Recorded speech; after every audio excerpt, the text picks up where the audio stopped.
Hello everyone, welcome. I'm Umbras, and today we are back in Enthusia Professional Racing, where we get to drive the wonderfully tiny little Fiat 500.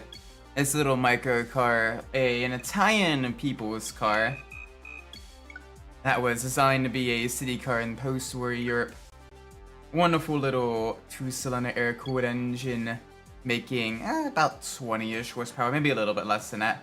And as you can see, we got our work cut out for us. We got our work massively cut out for us, as we have a whole plethora of races that we can attempt. It's gonna make things a little bit tricky. I'm gonna try the compact car race. It should give us at least a little bit of points, and it is on a track that is like should benefit the small cars that we're driving. And hopefully we'll be able to get some upgrades early on. Yeah, this little two-cylinder, not gonna have a whole lot of power. Oh, we're starting. Oh gosh. We're starting on the long straight as well, which does make things a little bit more difficult. As is. Yeah. Oh, chat, we might be cooked. I'm gonna try to push this thing as hard as I can go, and make up as much ground as possible. But the lack of straight line speed will definitely hurt us. But I will try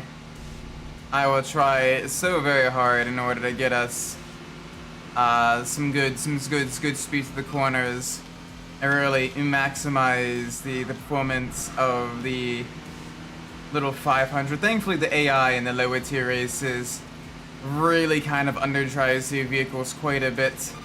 They don't really push all that hard, and they brake super early and go considerably slower through a lot of the turns than they really could go. This allows us to compete against them in vehicles that really shouldn't be competitive. Welcome forward, Shelby GT. Yeah, we are struggling here quite a bit. We can reach highway speeds, and not much faster than that. We're maxing at around 70 miles an hour. On the bright side, don't really need to hit the brakes either, which is a benefit. The downside is, oh man, these cars are not quick. Not at all. When a Toyota BB, otherwise known as a Scion XB in the States, is absolutely demolishing the field, you know you're up against some pretty slow machinery. But still, I like the little 500. Now this one is the 500. I think it's the 500L. I have to double check. Which is the luxury trim, which has a little bit more creature comforts in it, a little bit better interior and all that stuff. Still very bare bones, but it's got at least a little bit of extras. If it's the F, either way, the F or the L are both slightly newer models than the base 500. And the 500 did have a fairly long production run of around 14, I believe 14 years, going even into the 70s.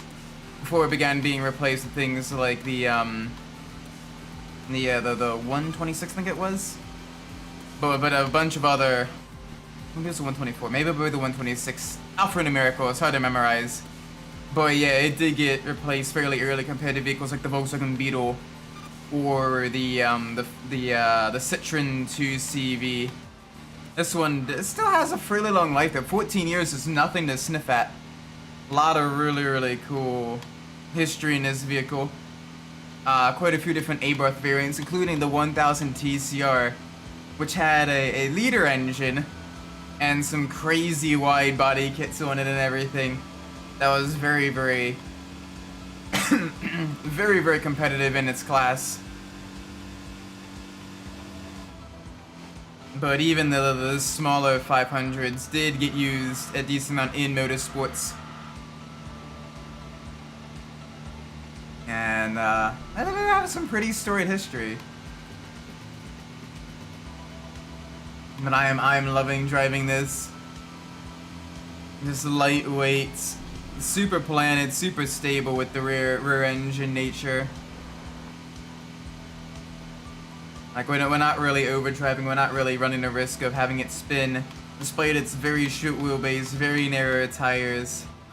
It's pretty planted. Like we got it set up pretty well actually.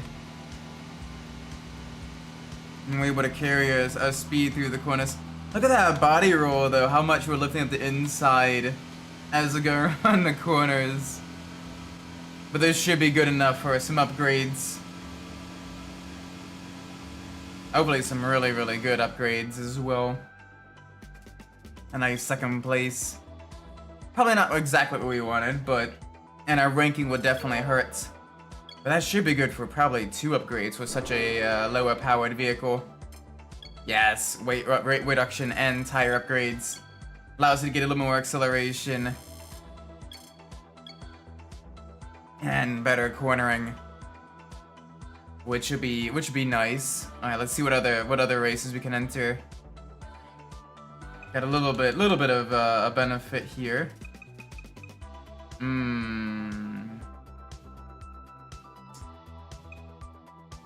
The Ascend challenge.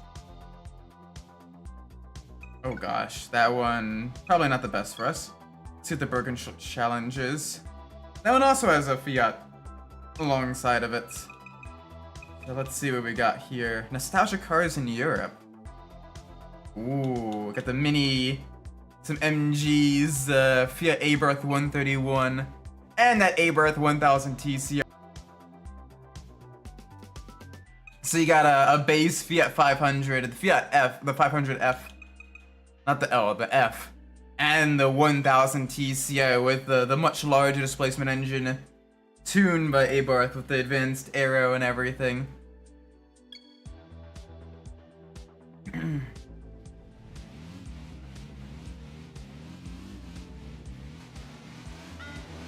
There we go.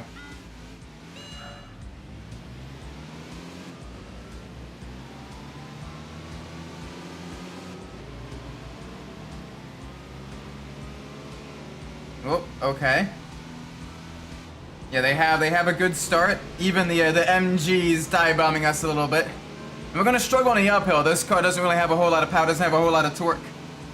So we gotta be a little bit careful here.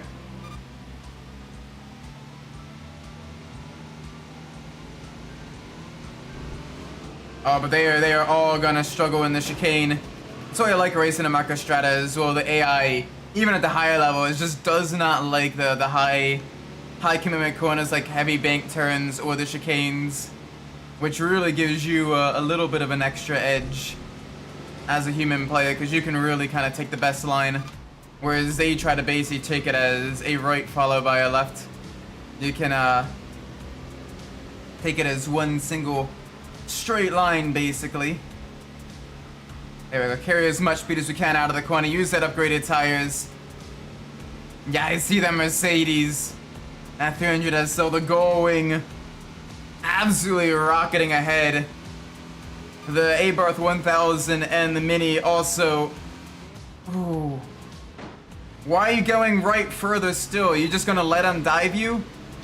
You melon? You caused both of us to lose a position there instead of taking an actual line. Oh, that Mini. It's a British car, what do you expect? Alright, send the dive. Absolutely dive the Mini now into the next sweeper left. They're gonna back out. I know he was gonna back out, he's got a wife and 2 kids at home. And then there's, yeah, the Fiat, the Abarth 1000. They got double our displacement, and their engine's so big. The rear hood needs to be propped open for improved cooling, as well as improved space savings. And let me just say,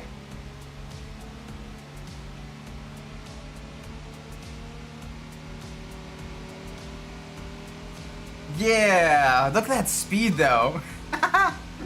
Just absolutely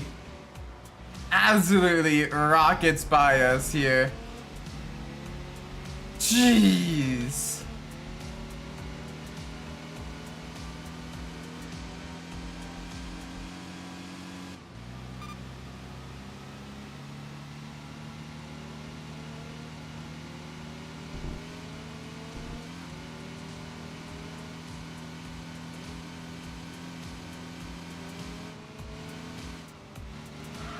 Alright, come on. Easy.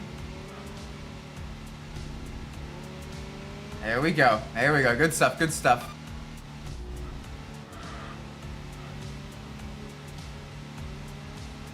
Nice.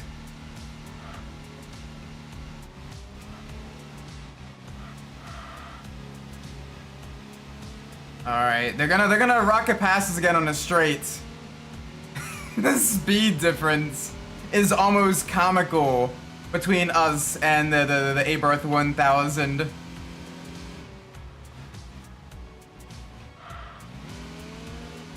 Just gotta carry more speed through the corners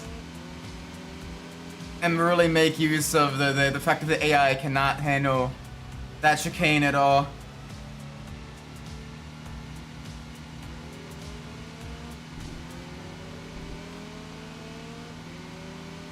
There we go, come on.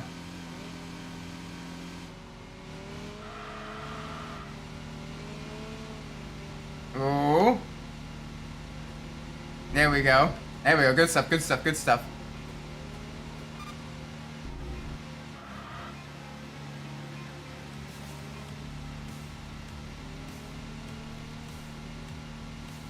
Alright, do you think we can hold them off? I'm not gonna try to actively block, because that's in poor sports. But I am gonna try to push as hard as I can to the finish line.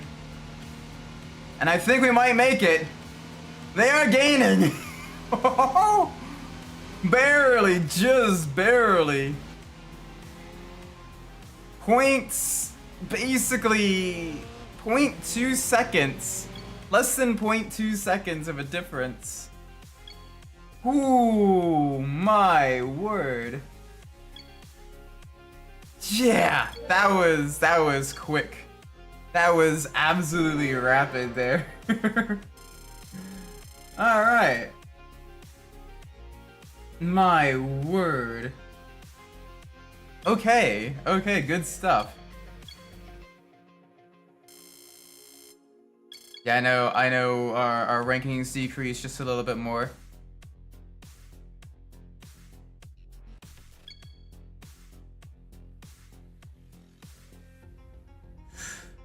Oh boy.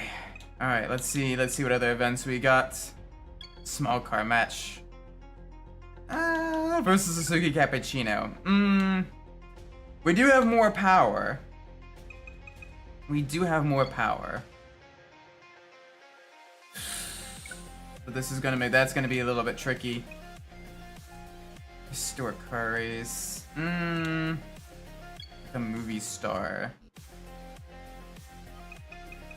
I got a V12 Vanquish. Alright, what do we got? What do we got?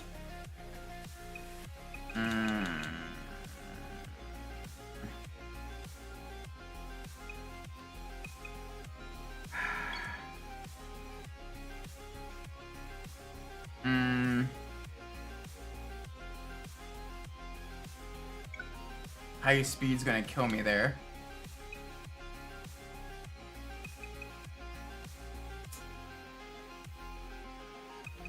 You know what? Let's do it. Let's raise the cappuccino. Get a wet race in the Microcar. Welcome, GB. Hey, I'll take along and watch the stream. Yeah, definitely. Welcome to the stream, man. We're riding in the little Fiat 500, little tiny Microcar.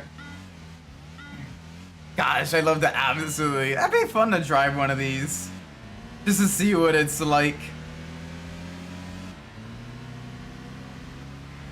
Oh boy. You can hear though, it does have a little bit more of an aggressive engine note now. We got a little bit of a tune going. A little bit more aggressive.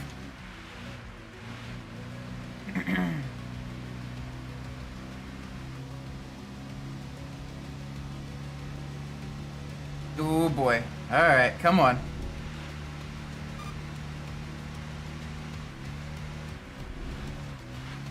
Come on, come on, come on. We can do this. We can do this.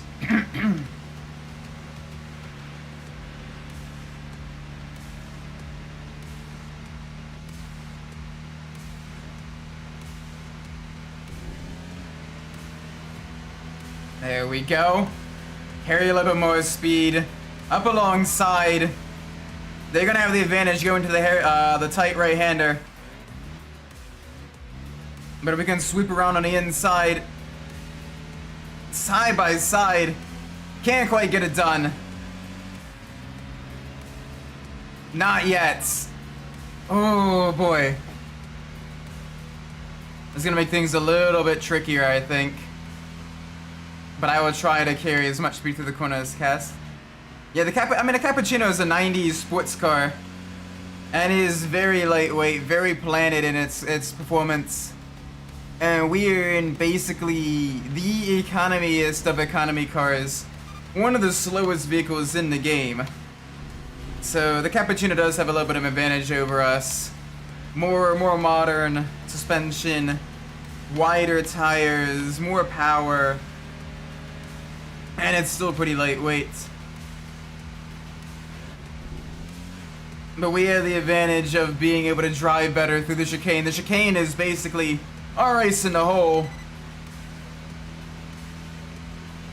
Alright. Start braking at the 50-meter board. Down into third gear. Keep the rear planted. Do not let it swing out. I know it's wet. I know it's a rear engine car, which does make it a little bit spicy. I know we're on slick cobblestone. There we go. Alright, we're a little bit faster. Just gotta carry the speed, carry the momentum. Can we send it? Can't send it around the outside. We did clip the rear a little bit there. That's gonna be a little bit of a penalty to us.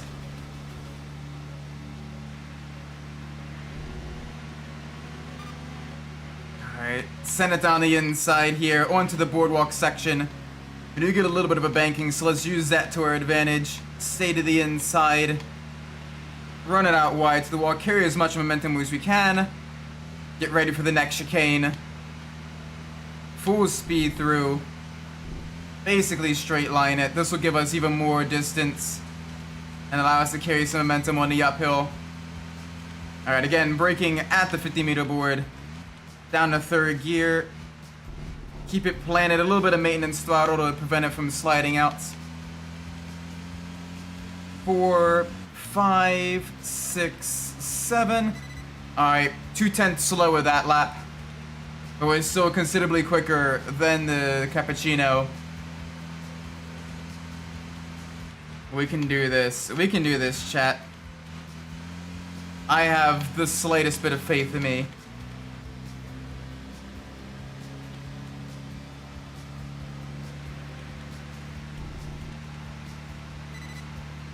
Alright, good stuff, good stuff.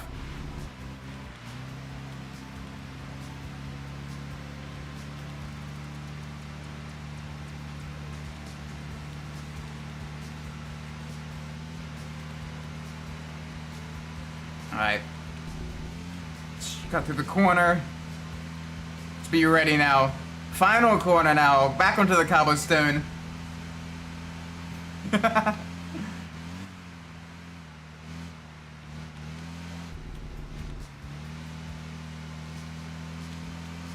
Here we go. 7. Yes, okay. Boom shakalaka. First place. The Giga Chad Suzuki Cappuccino. I mean, they did lose to a Fiat 500, so they're not probably not the biggest Giga Chad. But I mean, they managed to control it pretty well enough on wet. So I will give them props there. There we go. More weight reduction, grippier tires. Oh, we need to enter some faster races, some more difficult races soon. Otherwise, we are going to be cooked, chat. Hey, we are level 6. We got some grippy boys on the car. A compact car race. We got a Tsukuba Circuit Challenge. What else we got? Rear-wheel drive race. That's a possibility. Route de la Seine Challenge. It's got a Toyota Celica. I'm gonna do this Tsukuba Circuit Challenge. Fastest vehicle is a minivan. Lots of hairpins. But we should be good. The maneuverability of the 500 should help us here. Although even the short straights, the acceleration disadvantage of the 500 might hurt us a bit compared to the rest of the field. I will give us as much of a chance as we can. But the van and the Honda Beat might be a little bit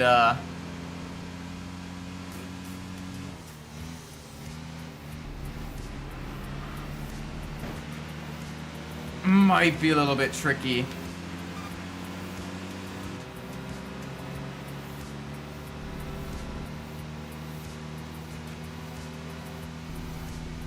Alright, we're gonna go around the outside. Oh, the Cosmo Sport is trying to run us a little bit wide. I'm gonna be down on power compared to the Honda Beats. We've got the inside line here, carry more momentum than the Civic. It's got around 80 horsepower versus our probably now about 30-35 horsepower with the engine upgrade. Can we send it down the outside? There we go. The benefit of being slower is we can be a lot later on the brakes and still get the car stopped. Alright, let's get it going. Let's get it going now. Full send. Not gonna be enough though. The long straight, the long back straights. The Civic is faster. Oh, I do love racing these little tiny cars though. It is so much fun. Just trying to carry as much momentum around the corners as we can.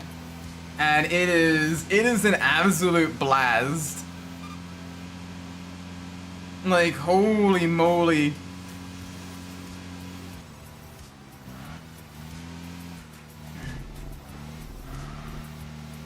There we go. Come on, come on, come on. More speed, more speed.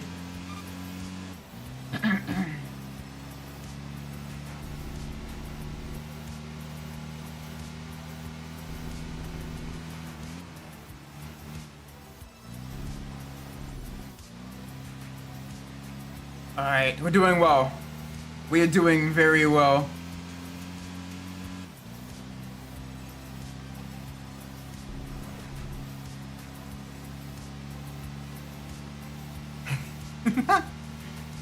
Oh my word. Second place against some pretty impressive opponents. Although, surprisingly, first place of all vehicles is the Toyota Estima Hybrid. A minivan is winning a race at Tsukuba. On our lap times are very slow. But I don't care. I am having a blast. I'm having a blast here. Come on, little tiny car. Carry the speed to the sweeper. It's just a joy to drive. Absolutely love these little cars. Honestly, it'd be fun to see, like, for a Goodwood Revival race. Just a whole bunch of, like, people's cars. Volkswagen Beetles, Fiat 500s, Subaru 360s, little Citroen 2CVs. All of that, those types of cars, all racing on a Goodwood circuit. Little tiny air-cooled machines that are barely making 50 horsepower. All duking it out. That would honestly be pretty cool to see. Just all of them just, you know, the slower speed, how they handle that and everything. Oh, that would be amazing. That'd be so much fun.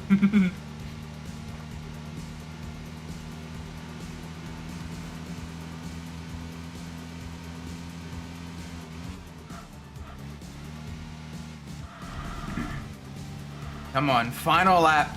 We got 2 straights and 1 corner left, chat. Come on, let's crawl away to the finish line. Let's go. The speed, highway speed, basically. Barely highway speed. We're struggling to get up to highway speed.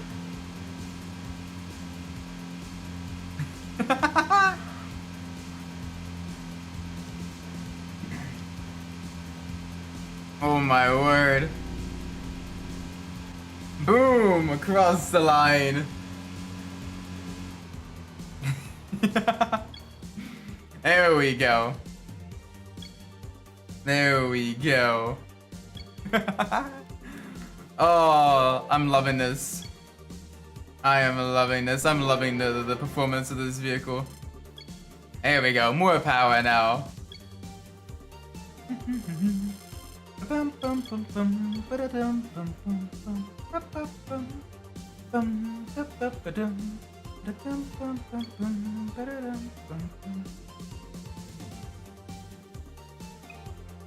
Alright, let's see what other races we got.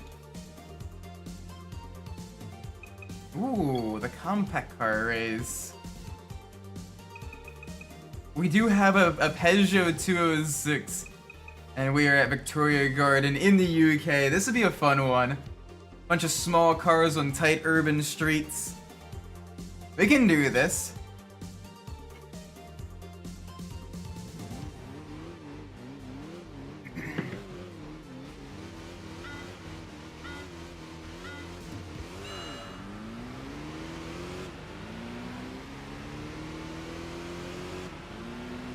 Yeah, we're already having two vehicles absolutely tearing past.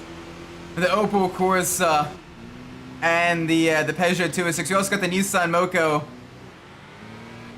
The Microcar.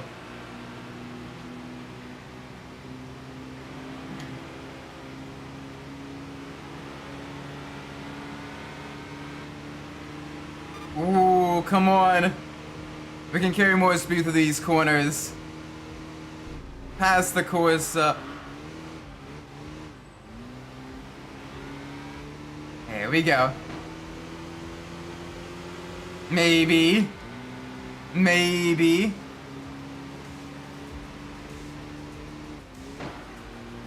Okay, not quite. That was a little bit rough. That was very rough.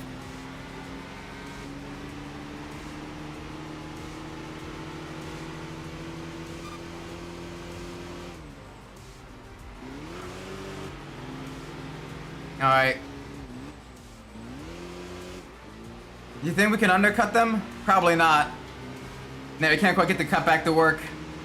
And that 206 is going to be pulling away again. Couldn't quite use our momentum to our advantage here. Oh, the long front straight is absolute death. There goes the Corsa again as well.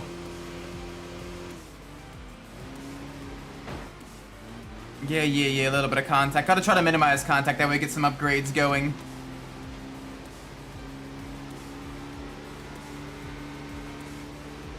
Oh, first place. First place is way up there. Man, the Toyota BB is absolutely killing it. That is the last compact car we gotta get to level 10 outside of the Fiat 500. And man, the 206 parking on the exit definitely makes it difficult to pass them. I'm taking just very strange lines, and I'm making it very difficult to actually make a move on them.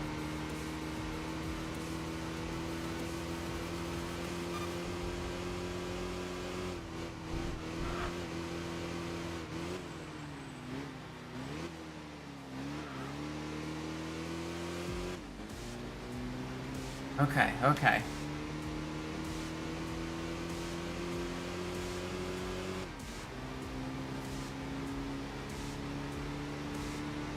Oh boy. Now we gotta do it all over again. The 206 just does not give up. Alright, let's see if we can carry more speed going around the corners. We are alongside, they gotta give us a little bit of racing room. Alright, take an offensive line to the next corner. Yeah, make you try to pass her on the outside. They're usually a bit more hesitant to try that than to go for a dive. But they still try if they do get a little bit desperate. In the lower level races, they don't quite... they don't quite carry the same speed.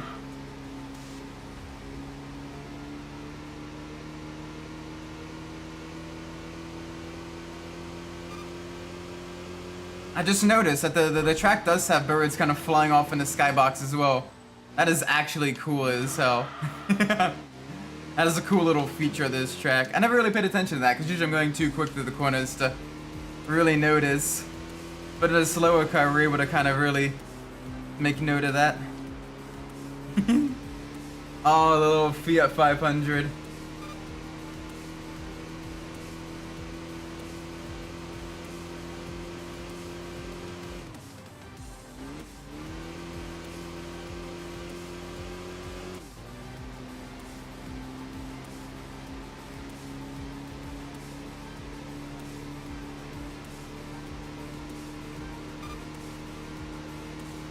Alright, come on.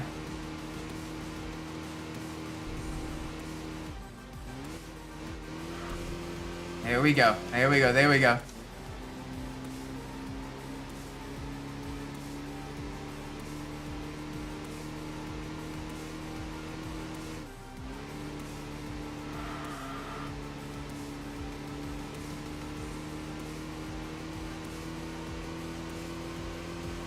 Okay, we're doing good.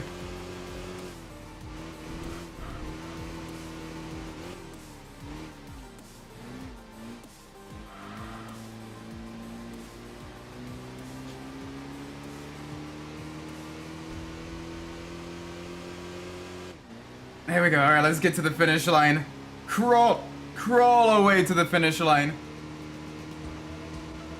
Oh my gosh, nice.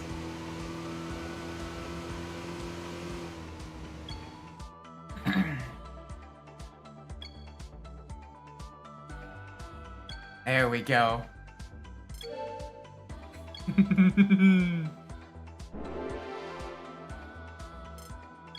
Nice. More weight reduction. Only one upgrade that time around, which is a little bit unfortunate, but I will still take it. All right, come on. We need to enter some faster races and get more points, because we are struggling a little bit. Microstrata challenge, that might be useful.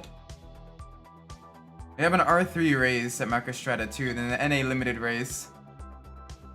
Although that's because we do have the 500 here.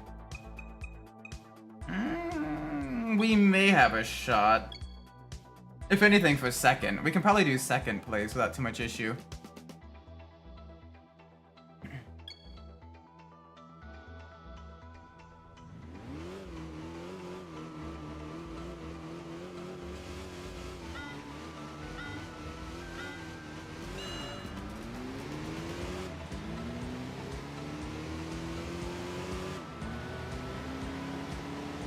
There we go. There we go.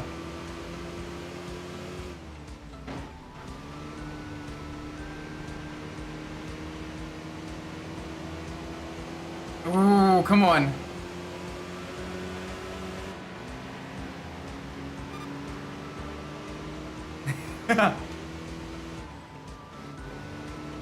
There we go. Thread the needle all the way through.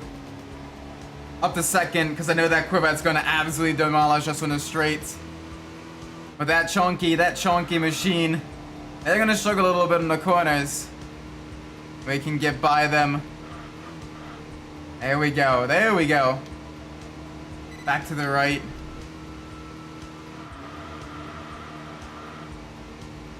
Oh my gosh. Come on, this little two-cylinder. We got a car that's got four times our our number of cylinders, and basically 10 times our displacement, more than 10 times our displacement. So we gotta try to really carry as much speed as we can to these corners and make the best of a rough situation. But we can do this at Microstrata as well. We've got this.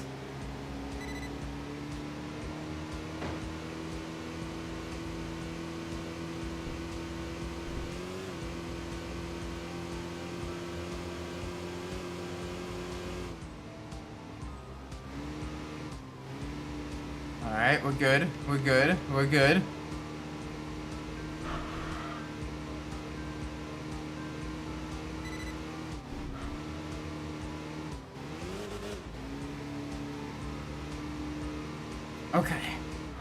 Let's make sure we keep this going.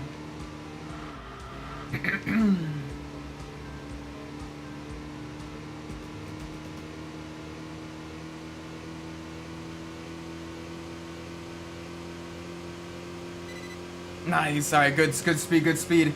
Two laps down, 3 to go. This beautiful Italian circuit. Getting to race this with all the cute little European people's cars. Absolutely tearing it up. Oh, I love this little bean car. It's adorable. And the cutest little machine. Alright, let's carry as much speed as possible through these corners.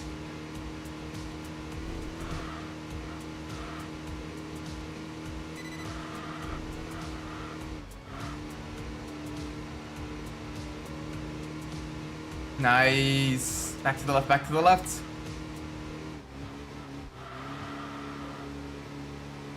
Alright, good stuff. Oh my gosh, we're actually pulling a huge gap on the rest of the field.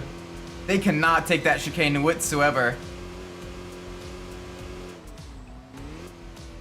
This should be enough distance and probably some fastest laps of the race in order to really, this will give us enough points to get this vehicle fully upgraded. And then we go back to a sporty car, something with some speed, maneuverability. Big difference between that and this little tiny bean car. But I'm loving it. I'm loving this cute little car. Absolutely tearing up the corners.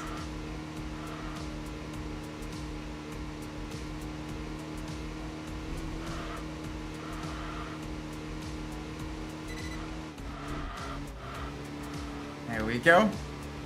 Good stuff.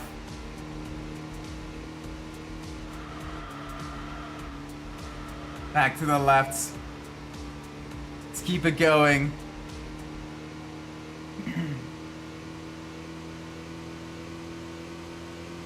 Three, four.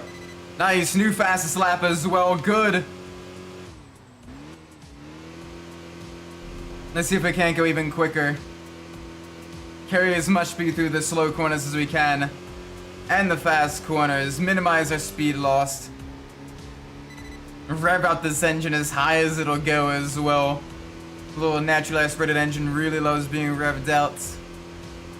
Get as much power out of it.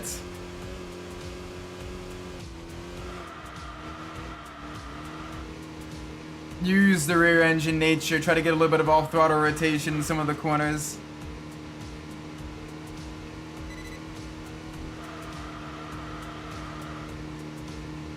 Nice, good.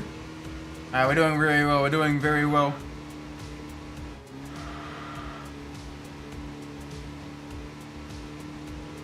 Alright, good.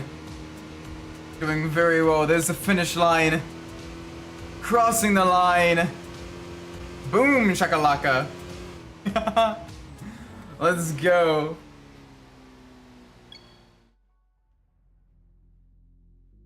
Very good.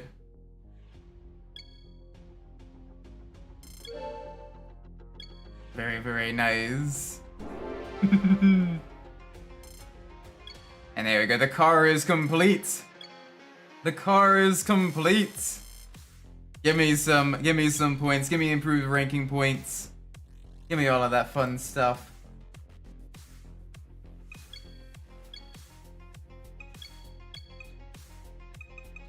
Alright, sporty car.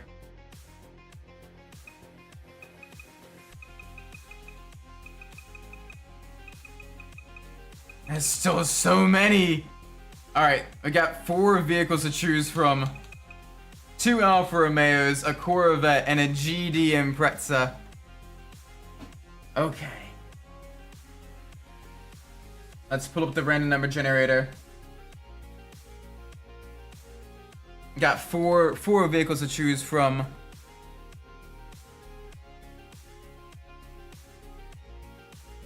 Let's see. It is a 1, going back to the Alfa Romeo.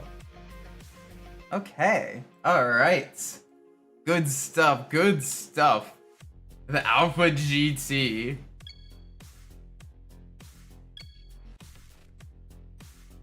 Oh, and all kinds of gorgeous colors. We got Rosso Alpha, Blue Daytona. That looks good in Blue Daytona.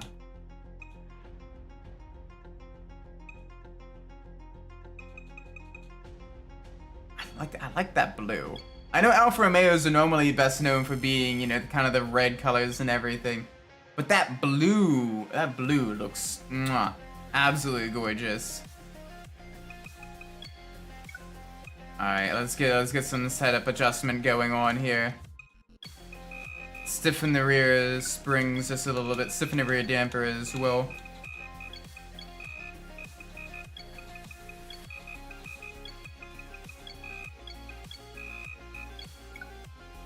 Oh my god, this thing is great.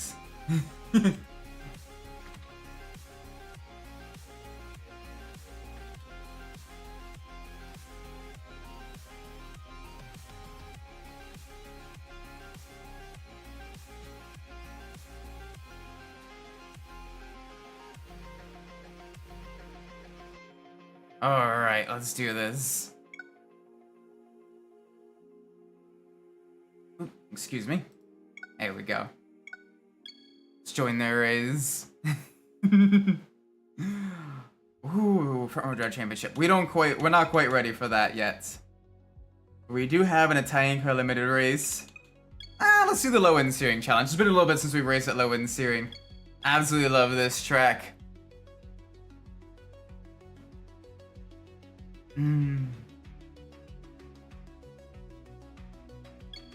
Now this beautiful machine shares the same platform with the 147 and the 156 Alfa Romeos. So it does have some shared siblings. Oh, beautiful manual transmission. And this one has the V6 3.2 liter engine, and you can hear it absolutely scream as we go through the gears. Got about 240 horsepower, quite rapid. It is the highest, even the highest trims of the Alfa Romeo Alpha GTs, and oh my gosh, yeah, this sounds good. Believe it or not, the Alpha GT also came in diesel engines as well. Although you'd be hard pressed to find diesel Alfa Romeos in any racing games, as most of the time they use the gasoline, the V6 engines, as those have the most power. Okay, a little bit of unnecessary there. Gotta be a little bit careful.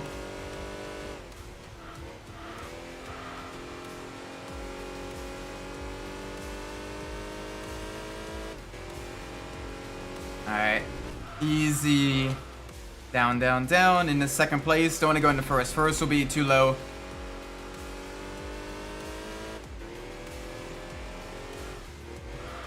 This is a fairly new car when the game came out as well. It was showcased in 2003 at the 2003 Geneva Motor Show and entered production in 2004. So this game coming out in 2005.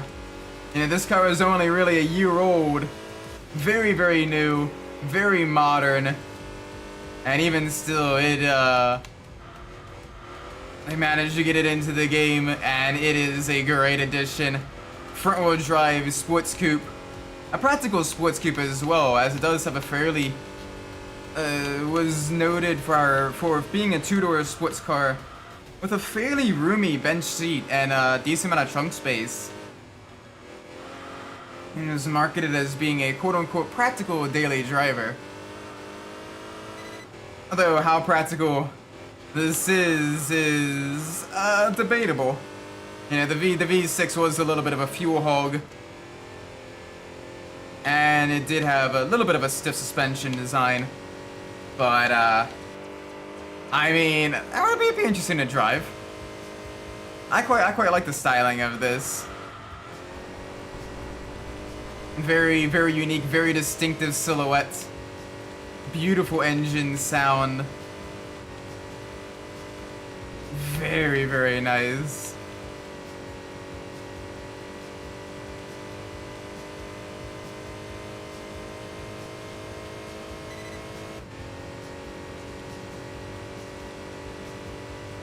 Alright, gotta be a little bit careful through the bank turns. Now this car also had a whole bunch of the fun features. Electronic stability control, traction control, ABS, as well as it had hydraulic braking assist as well, which was a really nice feature. Made it a very technologically tech-filled car at the time in the early 2000s.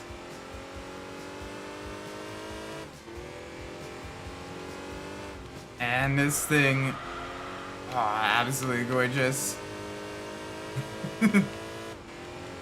Later on, it did get a limited slip differential as well in the highest performance versions, which further improved traction out of low and mid-speed corners, which prevented, you know, one tire fires. Thankfully, in this game, we can adjust the locking of the front differential and essentially give it that performance of the later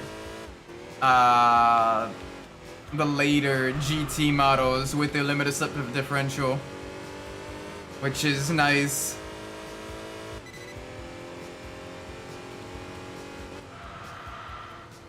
Oh boy. Alright. Gotta be careful here, gotta be careful.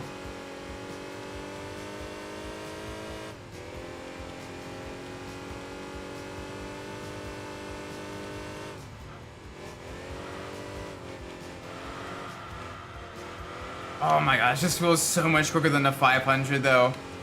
Plenty of grip, mid, low, and high speed. Just a little bit of that signature front-wheel drive on this too, even with the suspension adjustments. Absolutely wonderful though through the corners still. This thing is gonna be a blast to drive. And this is stock. It's gonna be really, really good when upgraded.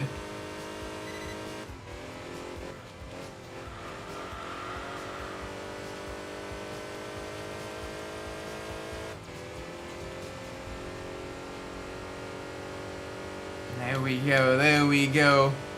Nice and smooth with the cat's tail. Yeah, this will be a fairly easy dub. I may want to stiffen the rear suspension just a tad more. So I gotta be careful, I don't want to get too much off throttle oversteer. Just in case I run the risk of spinning under braking. I don't want that. I don't want that at all. Boom, shakalaka, across the line.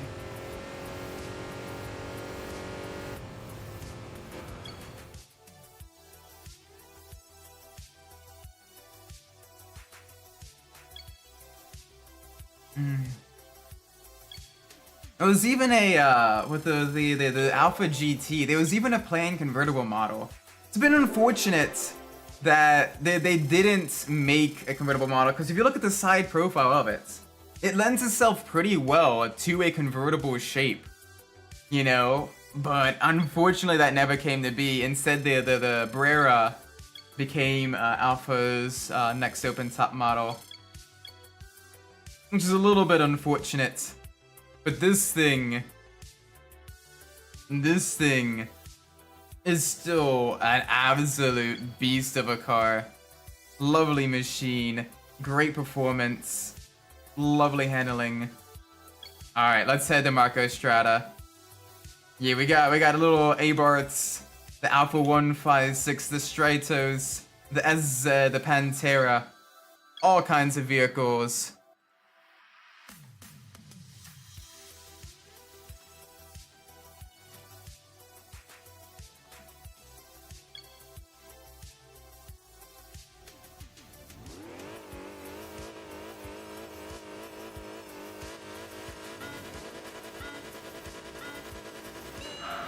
Now this, the V6 in this vehicle, it's a little bit chunky, a little bit heavy. It weighs around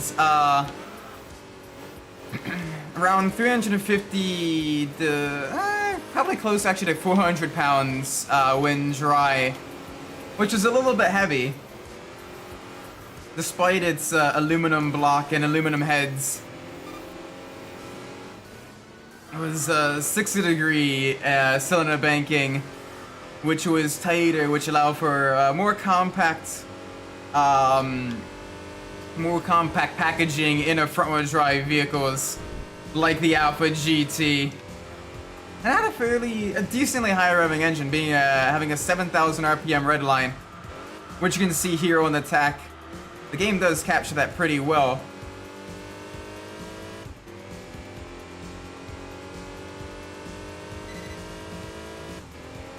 It even has variable valve timing, although only on the intake cams, not the exhaust cams.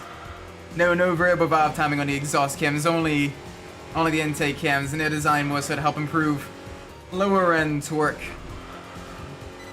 And it produces a solid amount of torque for a 3.2 liter V6, around 215 foot-pounds of torque.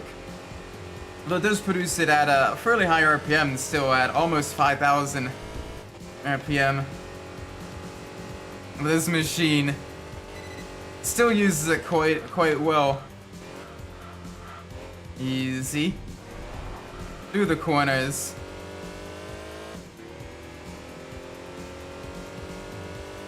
But yeah, it's got a beautiful, soulful exhaust sound as well. And this is a stock engine too. I want to see what it's like when we get the upgrades and everything, because the engines for the most part do actually sound a lot better once you do get some upgrades in them. They sound even throatier. They get even more kind of a metallic exhaust sound. You get a little bit more of an intake noise as well. The beautiful, beautiful machines. And holy moly. Okay. Gotta be careful here, gotta be careful.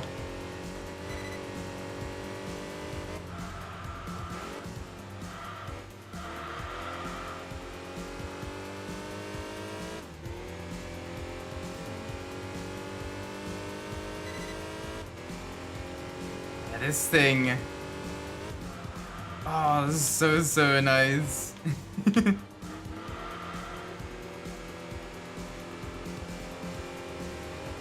The handling, the sound. I'm not gonna lie, I know a lot of Alfa Romeos have been criticized for like poor reliability and being a little bit finicky and everything, but they look beautiful, they sound amazing. Like, I can understand why people like Alfa Romeos so much. They're just wonderful, wonderful machines. Oh gosh, gotta be careful, gotta be careful. Gotta watch the wall there. And tearing up this Mediterranean street circuit with this beautiful deep Daytona blue Alfa Romeo. It just... Oh, I wish this game had a photo mode. Some of these vehicles would just look gorgeous on certain tracks. And this vehicle is just designed for these European street circuits. Here, Route de la Seine, even Bergenschloss, like all of those kind of old school European towns, it would look really, really good in. Especially in some of the brighter, vibrant colors that the car comes in. Or even some of the deeper, you know, soulful colors. Like this blue is just, oh, very, very nice. And already we're working our way towards lapping the competition. Just shows the speed and stability of this Alfa Romeo. Looks like we're gonna be lapping the Pantera and the 1000 TCR. The vehicle that gave us a lot of trouble in the Fiat 500, we are now lapping in a high level event in the Alfa Romeo. Just goes to show the difference in performance between the vehicle we started with and the vehicle we are in now. This machine. Oh boy, okay. This is great, this is good.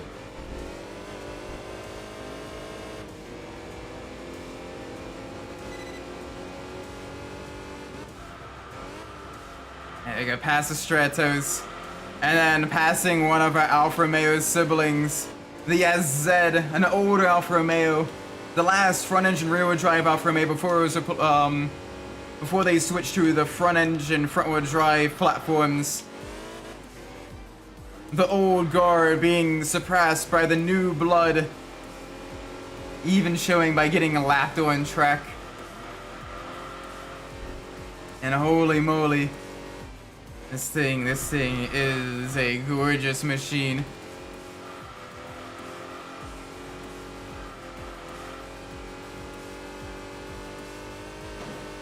Oh, a little bit of a tap on the wall there.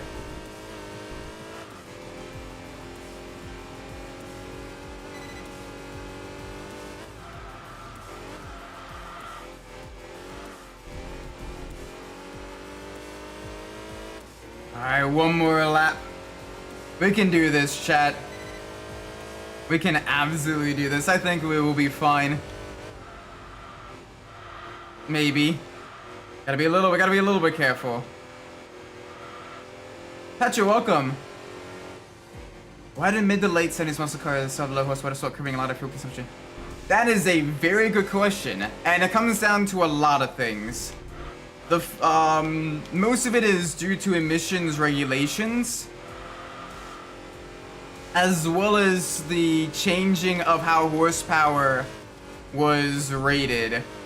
So during the early 60s and 70s, during the muscle car wars, alright, engines were rated at gross horsepower, meaning that the cars were dynoed directly from their engine before their engine was put into the, the chassis, before they were, put in there. And if you know anything about vehicle design, even manual transmissions, you do suffer a little bit of drivetrain power loss. In a manual transmission, you lose about 15% in a front-engine rear-wheel drive car, about 10% in a front-engine front-wheel drive car. Also, welcome Team 7, hope you're doing well. So switching from a net horsepower rating to a gross horsepower rating did automatically reduce the power there. Even if the engine design itself didn't change, that would still result in a lower horsepower. But other things did change as well. First of which is you had the switch from leaded gasoline to unleaded gasoline in the late 70s. So with that, because you had to, the lead basically acted almost as a coolant, as well as it kind of was an additive to artificially increase the octane rating of the gas, which allowed for cooler combustion and also helped prevent that basically prevented detonation. Alright, but because they switched to unleaded gasoline, a lot of manufacturers had to then reduce compression of the engines. Now, this reduction in compression of the engines did result in a little bit of a lower combustion temperatures, which improved emissions and allowed it to run unleaded fuel as well, without either causing damage to the engine or overheating or any of that stuff. So you had lower compression engines, which reduced power. In addition, you also had the advent of catalytic converters. Now, modern catalytic converters don't really, they do restrict exhaust flow a little bit, but considerably less than when they were first introduced back in the 70s. In the 70s, they greatly restricted exhaust flow, which further kind of choked the engines. In addition to other anti-smog devices, the engines basically couldn't breathe nearly as well. They were running lower compression, and they were running off of a different horsepower rating scale. all of which basically resulted in them making considerably less power. Now, why they still used a lot of fuel? Well, they were still placed in very, very heavy chassis. You know, these are big, full-size American vehicles weighing quite a bit, and these engines had massive displacements. And with a large displacement, you need a lot of airflow. And with a lot of airflow, you do still need a lot of fuel flow. And therefore, in order to get the proper air-fuel ratio, even with less power, you're still drinking a lot of fuel. And so basically it was a massive combination of things that happened in the 70s that resulted in essentially the balls being cut off of a lot of American muscle cars. I know that is a very lengthy answer to your question, but it is a very multifaceted answer as well. Yeah, I know you're very hyped about the M3 GTR.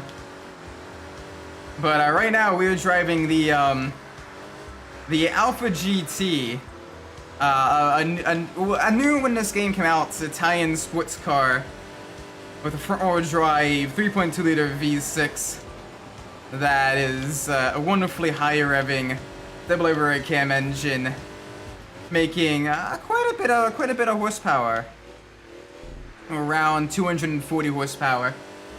Quite nice. Very smooth power delivery, and we are able to absolutely smack the pants off of this Ford T-Bird that we are rally racing against, as we are considerably lighter than them, and we're able to put down a better traction with front-wheel drive versus their rear-wheel drive nature. Front-wheel drive is a lot better in the snow than rear-wheel drive because you have the weight over the driving wheels, which allows you to pull yourself out of the corners better with less wheel spin.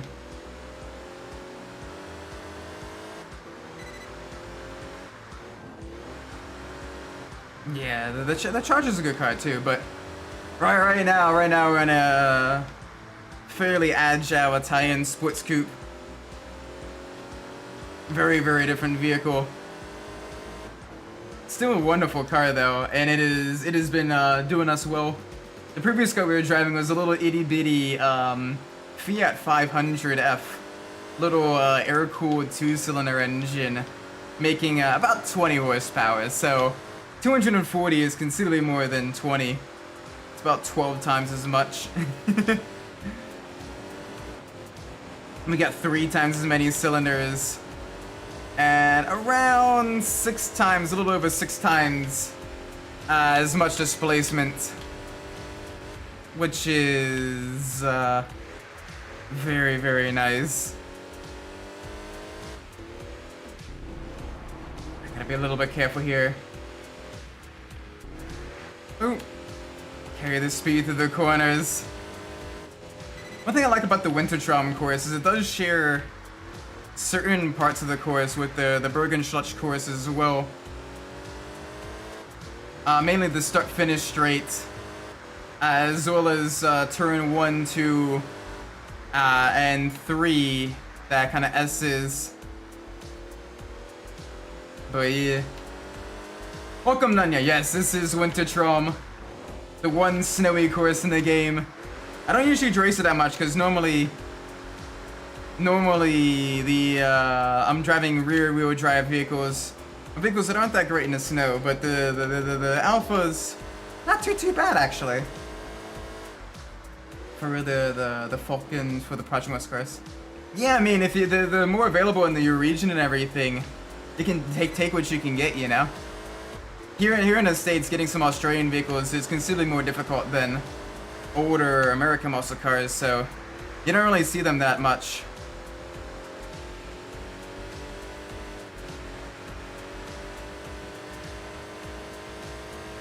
Yeah, the front-wheel drive really helps it in the snow. Boom! Cross the line. Oh, my word. And you can see the difference. Despite the Ford T-Bird having considerably more power than us, about 60 more horsepower, with that Jaguar AJ engine we were able to absolutely dominate it with our lighter weight and front-wheel drive traction. That's the thing the game doesn't take into consideration, is the surface you'll be racing on. Oh, the theme song for this track is really good. Technically, it's not licensed, like I won't be hit with a copyright strike if I do play it. But, yeah, it is... I just don't want to basically have too many repetitive songs on certain tracks as well. And some tracks, I don't really like the song too much.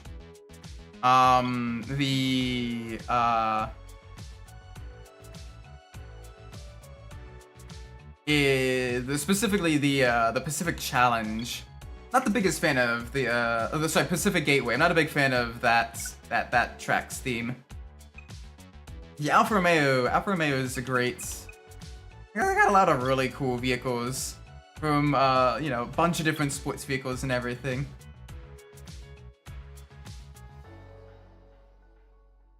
But yeah, they had a lot of really good post-war Grand Prix success as well, with the Alfa Romeo 148 and the 149 as well, driven by the likes of Fangio and all those famous pre-F1 and early F1 era racing drivers. Oh man, those vehicles are absolutely beautiful as well. Gotta be careful. A little bit careful now. Early stages of the Nordschleife.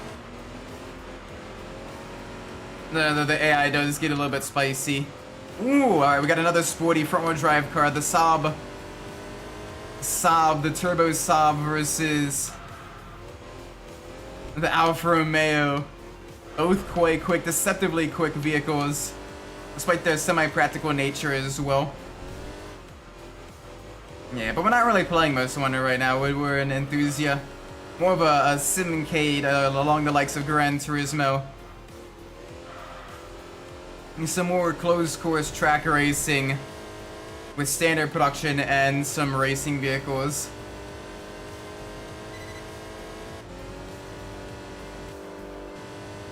Oh, and it does sound so good with the upgraded exhaust system and the engine upgrades. It already had a very throaty and metallic V6 sound already.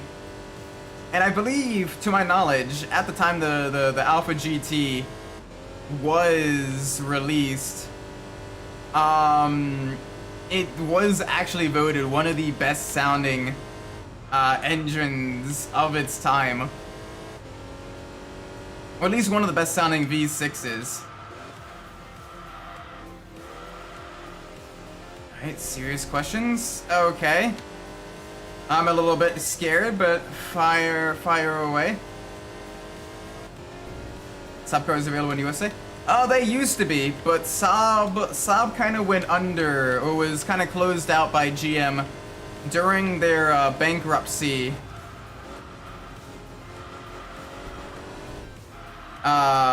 During their bankruptcy in 2008, 2009, GM kind of sold off and closed down the Saab brand. And now Saab is owned by Geely Automotive, to my knowledge. Correct me if I'm wrong. I'm not quite as versed as what happened with Saab after the GM bankruptcy. But yes, we did get Saabs in the United States, especially back when they're owned by GM.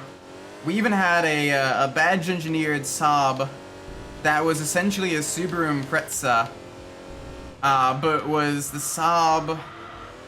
Oh, what was the alphanumeric for that Saab? But there was essentially a Saab version of the Subaru Impreza, and very rare, but it was sold in the States.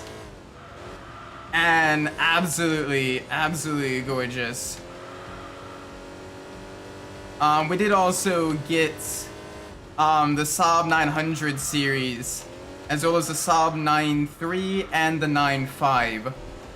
And believe it or not, if you've ever watched these 9.2X, thank you. I'm trying. Fucking alphanumerical numbers for cars are. They're so difficult to memorize. So I do apologize. Off the top of my head, I'm like, what was it? But yes, that was essentially the jokingly referred to as the Subaru. And that got released in the States as well. So thank you for that, I appreciate that. And if you ever watched the Seinfeld show, old sitcom during the 90s? Early 2000s? Sometime. Jerry Seinfeld in that show actually drove a Saab as well. And they even like had a couple episodes when he first got it of, wow, this car is so cool. It's got the ignition in the center console. It's a sports car because it's like that. It's like a jet fighter and everything. And it was kind of silly, but the Saab that Seinfeld drove was actually a pretty cool vehicle as well. A little bit of automotive pop culture trivia for y'all and everything. But currently, to my knowledge, Saab is not sold in the States because they're owned by Geely, which is a Chinese manufacturer. And due to different import protection laws and everything, we don't really get Chinese manufactured vehicles in the States. So, but yeah, Saab also used to, and I think may still do, make military equipment as well, including the Viggen fighter jet. Viggen? Is that how you pronounce it? Whatever the Swedish word for lightning is. And they even had a special edition of one of the vehicles, also named the Viggen, which was like one of the performance versions of one of the vehicles. I can't remember which one off the top of my head. But yeah, Saab be really cool. Saab was kind of like a slightly less extreme version of Mitsubishi, where they're like, yeah, automotive heads know them for their cars, but they built a whole bunch of other stuff as well, including military industrial complex stuff. Or like General Electric. Yeah, they built refrigerators. They also built the gun for the A-10 Warthog. the GAU 10, GAU 9, whatever it's called. That thing. The Viggen, yes. Okay. So I remember that. Yeah, they're basically they're the tier D special. They're high performance trim. Imagine having a car named after lightning. Yeah, I'm well aware of your love of the M3 GT. But we're not really driving that in this game. I don't think this game even has it. It has a couple of other GT racing vehicles, but we've driven most of them and gotten them up to level 10. So right now we're working more so on a lot of the sports and supercars, as well as a few compact cars here and there. Ooh, wee bit of understeer, a little bit of understeer there.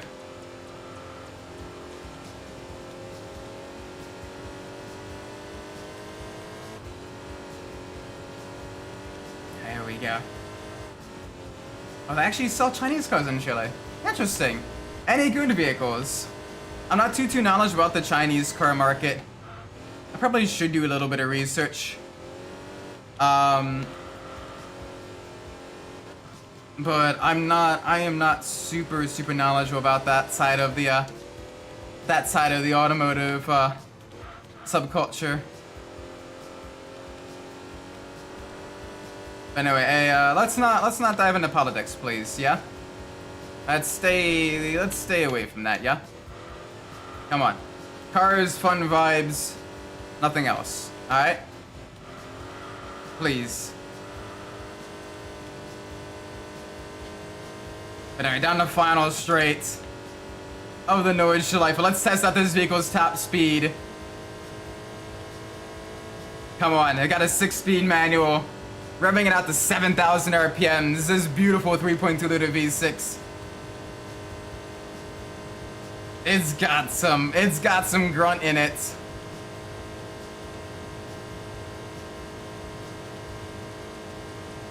This is the final evolution of the V6 family, which debuted all the way back in the 70s. The architecture did. Obviously, it was heavily modernized and upgraded with all kinds of electrical goodies for the Alpha GT. to make it the screamer it is now. But it can trace its roots even back to the 70s. And it is absolutely wonderful. Hand assembled. Wonderfully balanced to have the smooth, consistent power delivery. And oh my gosh.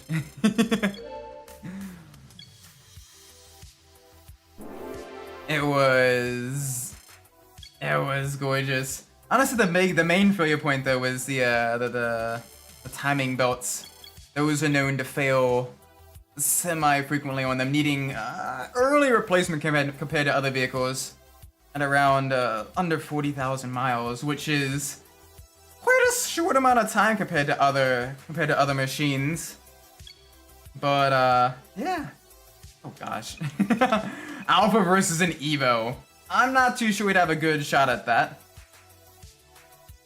I am not too sure we'd have a shot at that.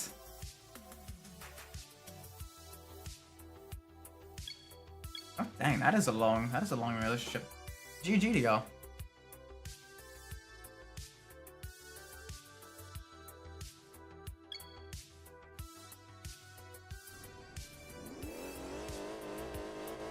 But yeah, this was the last Alfa Romeo model to feature this style, the V6 engine. And it uses it very well. What the f? Subaru jump scare! Impreza jump scare there. Holy moly. Okay.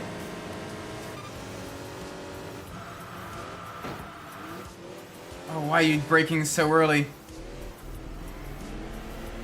Come on, man, let's get up with the Clio. We can beat the Clio. That Clio's only got a low inline 4. It is lighter than us, but we should have more power than it. We should have considerably more torque.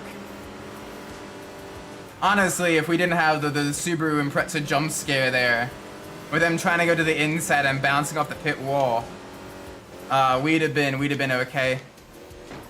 Holy moly, that was very scary. Somebody clip that, please. That was hilarious.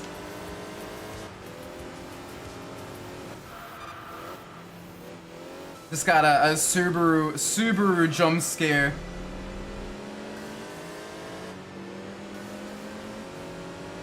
All right, come on, let's get up. Let's get up with the Evo. They do have a power advantage, and they have the all-wheel drive. So we may struggle a little bit, but we have a little bit of clear air, and we might be able to outbrake and outmaneuver them. They do brake way early for the hairpin. Ooh, okay, a little bit of a tap there.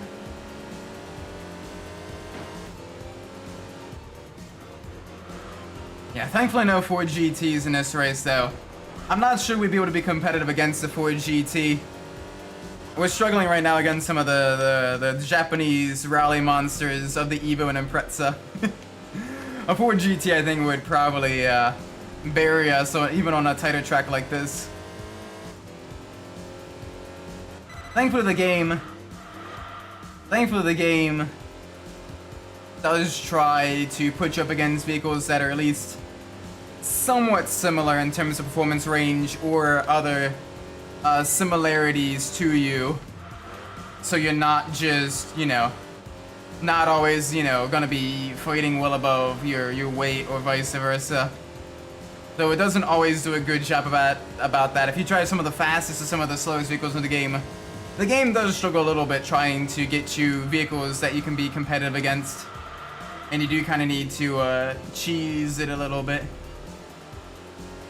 Especially in like some of the microcars that have like 20 horsepower. The game doesn't really give you too many options for events with other microcars, despite the fact that they have enough of them to make a compelling event.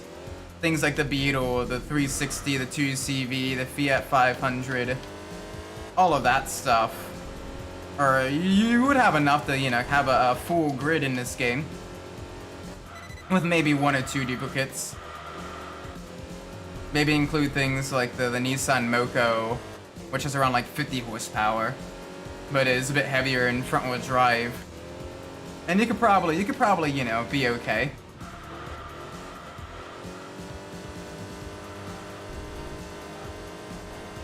Alright, a little bit of an off track there, gotta be careful. Stay within the white lines, no touching grass. No touching grass here. Brake just before the barrier to the right. Late apex. Now where we get the better acceleration, use the way the car wants to rotate under braking and go straight on acceleration. To our advantage. Brake just before the Dunlop, down to 3rd gear. I may need to stiffen the rear suspension a click, as I'm still not quite getting the rotation I want. I'm still getting a little corner entry understeer. But, it should be okay. Down in a second. We got two more laps to go. Yeah, we're finally putting a little bit of gap between us and the Evo. The extra 2 cylinders are doing their job, despite that turbo monster giving us trouble early on. Once we're in clear air, we're able to pull away. And we're putting it down some really killer lap times as well for a production car. Gosh, the Cooper always looks so weird in the reverse version. Like certain tracks, especially the licensed tracks, it's so different. It is so different. Alright, down a gear. Drop a gear, disappear.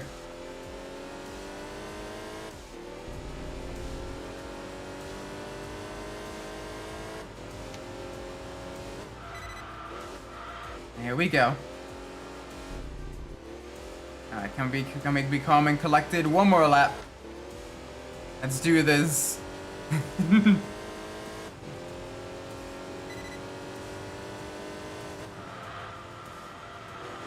Oh, this thing, a little bit of understeer there. I think I entered that corner a little too hot. I cooked the entry a little too much. I may have burnt it. I may have singed the tips a little bit.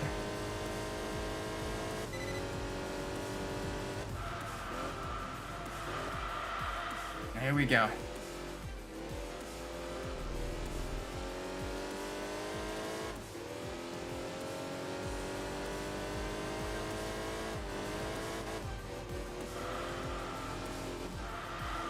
Alright, we're doing very good.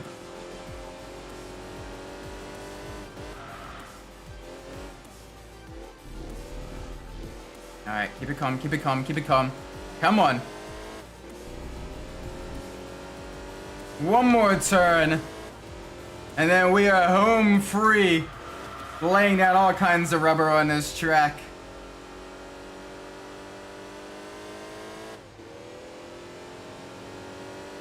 Here we go. Across the line. Victory! Oh, yes. Taking down some Japanese high-performance machines, European sports sedans, all the great beasts. There we go. A little bit of heavy collision with the vehicles, so that is going to reduce the amount of things we can upgrade. Although level 2 engine upgrade. Yeah, there we go.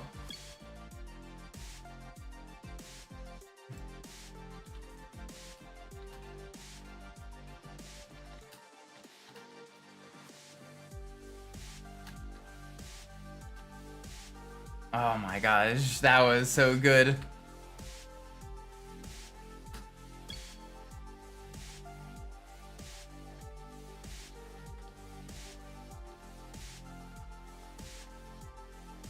Let's see what events we got. We got the Alfa Romeo. Not the Alfa Romeo. We got the Arc of Triumph Alpha Anniversary. Which we got a shot. We do get the road going version. Excuse me.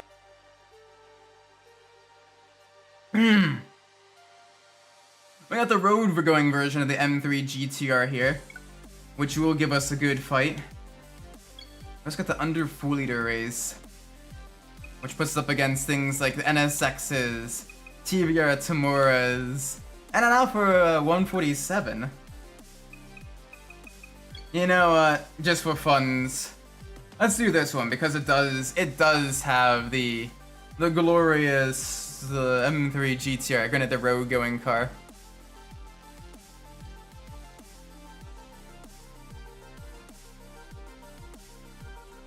With this beautiful Alpha in Daytona Blue, or Blue Daytona.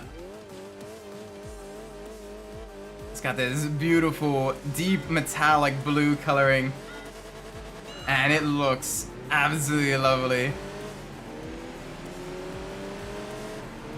It was even a special edition option on the Cloverleaf version in 2008, alongside Alpha Red and Alpha Black, which are normally the kind of manufacturer specialty colors, which shows just how sought after and how well received this color was.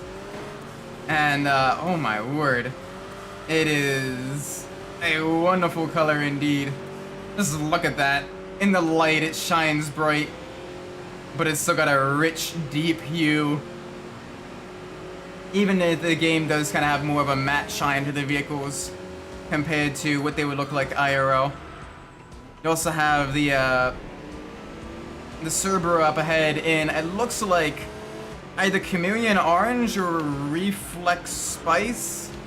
One of those colors. I can't remember which. But the kind of pearlescent color shift paint, which is really, really cool.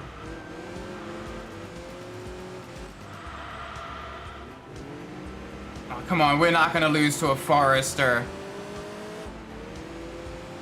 We might end up losing to a Forester, holy moly. That's not good.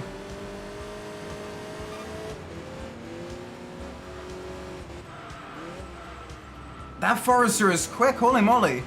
Does it have an SCI engine swap in it? Jeez.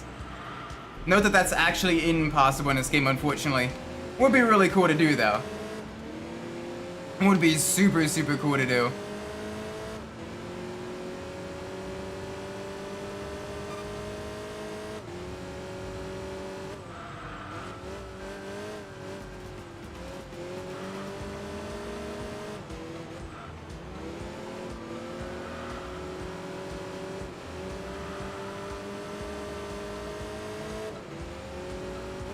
Come on, come on.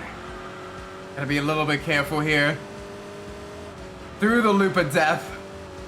Oh man, we're gonna be struggling on this RS event. The Cerbero ahead is a little bit quicker than us. And that BMW ahead even further. Absolutely just demolishing us on the track. That homologation special. Come on, we gotta get past the Cerbero. It is taking a defensive line through some of these turns, which is slowing us down and backing us up into the Elise. And I can't tell what that black car is behind us yet. I can't get a good look at it. I don't want to know what it is. I want to have it as a small dot. Looks like a BMW Z4. So 2 lightweight roadsters behind. We're the only front-wheel drive car on the grid, which on one hand helps us get lots of traction out of the corners. On the downside, this does hurt us just a little bit.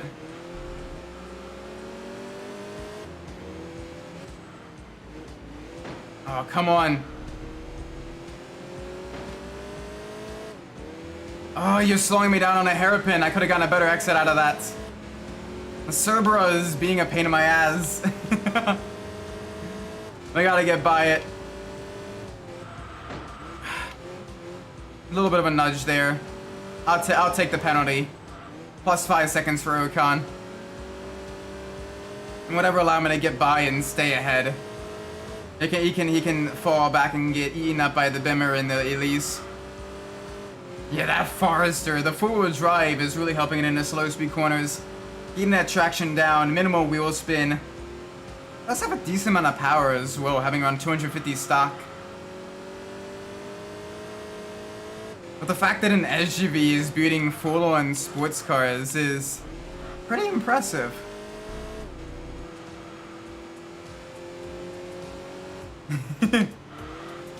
Like GG to the Forester. This goes to show in this game as well, at a high enough level when you get the upgrades, even vehicles you consider slow like multi-purpose minivans and SUVs are actually pretty damn quick.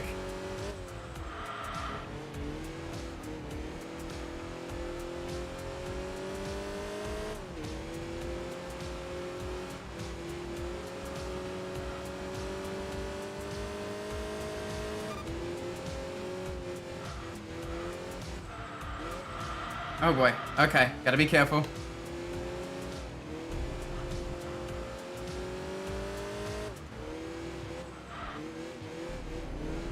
Gotta be very careful.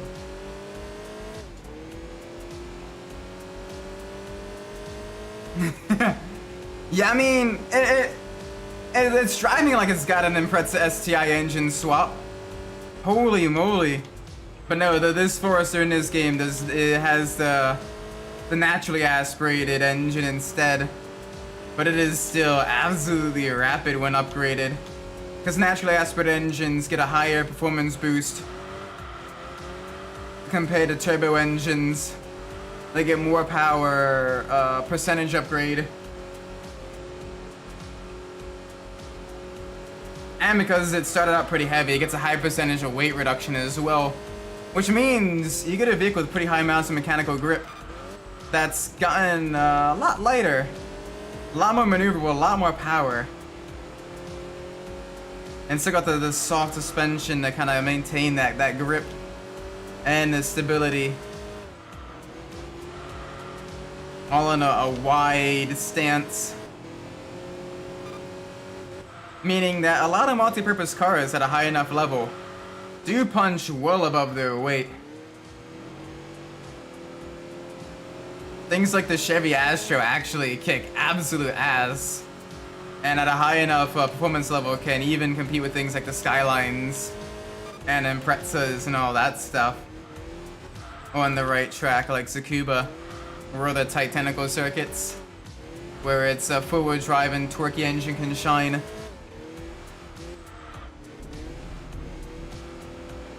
Alright, come on, 2 more laps to go. Oh, and this car looks absolutely gorgeous on this French track. It just fits this European design, fits the European scenery. And fun fact, the Daytona Blue was actually sold in Europe considerably more than it was in other foreign markets, like Japan and Australia, compared to other Alfa GT colors. Kind of showcasing that it was a lot more popular with Europeans and fit in with the European scenery a lot more as well. Holy moly, this is a beautiful beast of a machine. Let's get it to turn though. A little bit unnecessary from the front wheel drive systems.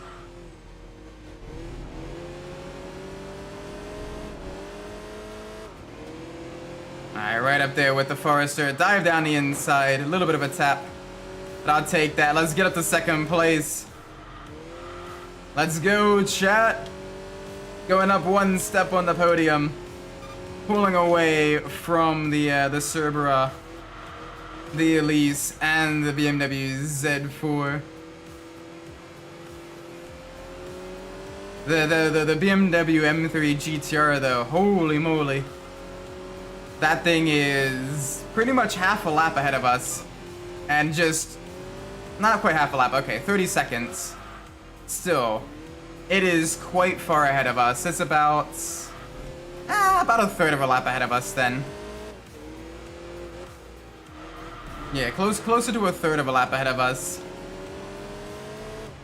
And, does not seem to be slowing down at all. Alright, final lap.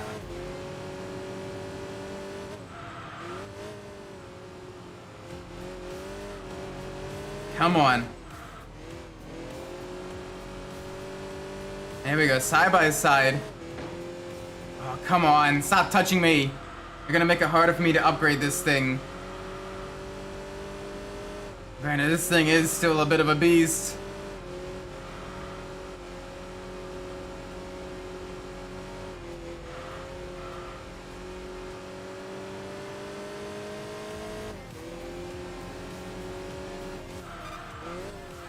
Oh boy, gotta be careful.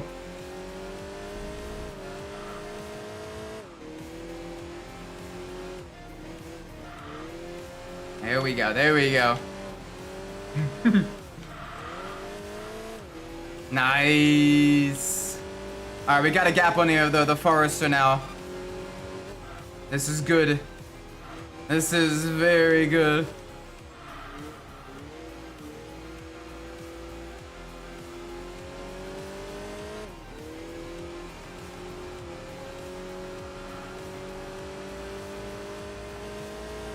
I gotta be a little bit careful. Gotta be a little bit careful through the turns. Down on the brakes.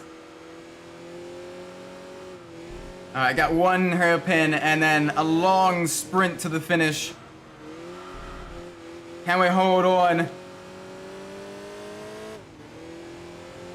There we go, there we go. Boop. Nice.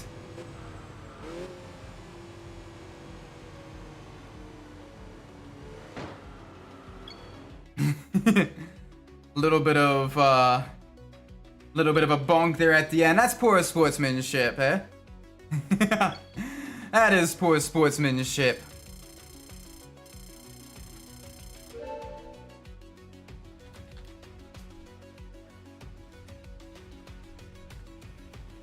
Oh well, that's still fine.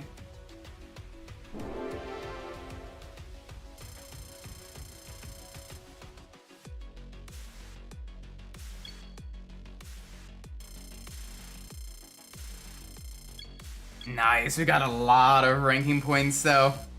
Look at our ranking climb.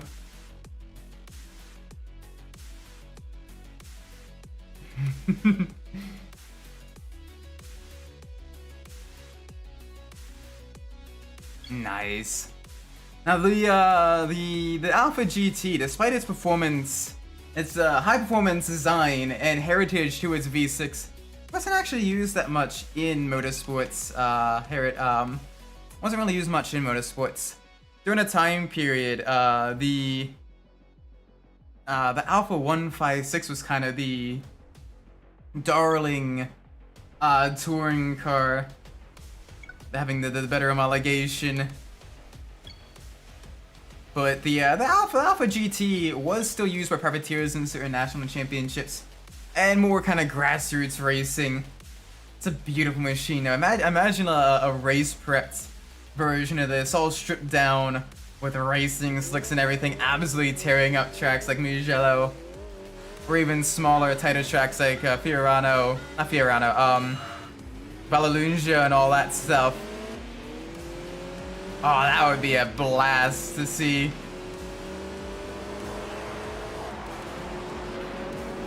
Oh, and it sounds great. It sounds really good.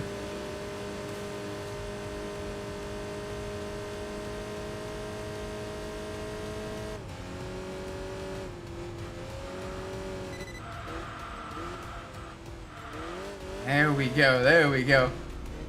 Nice and smooth through the turns. Pet the ears of the kitty.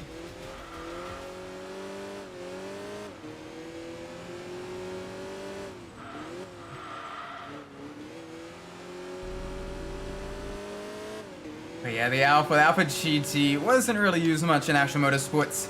It's a little bit of a shame, because it does tie into a lot of its motorsport legacy from the Daytona blue color, tying to some of the GT cars that competed or in the Daytona races, to the V6 that was used in other Alpha performance models. Bit of a shame this didn't really have much motorsports pedigree.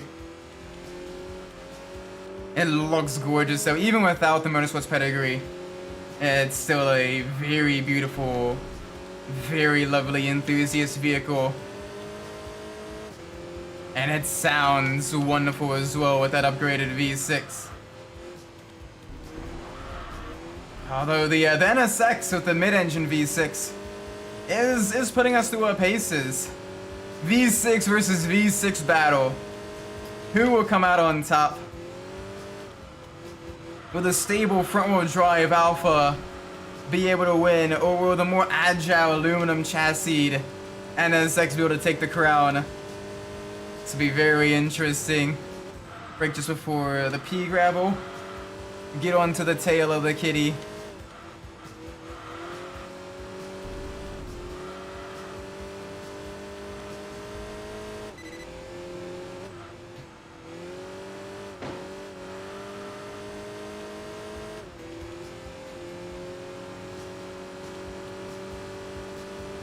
There we go. Come on. Oh gosh, gotta be careful, gotta be careful. Yeah, they managed to get a little bit more of a speed boost versus us out of the tail. Although they had to slow down a lot more through the backwards Radeon. Get into their slipstream. Whatever little slipstream they can produce. Get into it. Get the draft. Heading down the main straight. Come on, we'll be topping out around 155 miles an hour. 156 at the end of the straight before we get off to the throttle through the bank turn. I love how sim case like this is the creative tracks. All for real. Like, especially like the Gran Turismo series has some of like really great tracks that could also be somewhat realistic. And some of the fantastical tracks too, but I like kind of the ones that are somewhat grounded in reality, but like are still unique enough to be memorable. Things like Grand Valley Speedway, or Apricot Hill, or like Midfield Raceway, those ones. Beautiful, fast, flowing tracks that feel great in everything from economy cars to full-on GT racers. They're just really nice. I also like how in the Gran Turismo games, especially 4,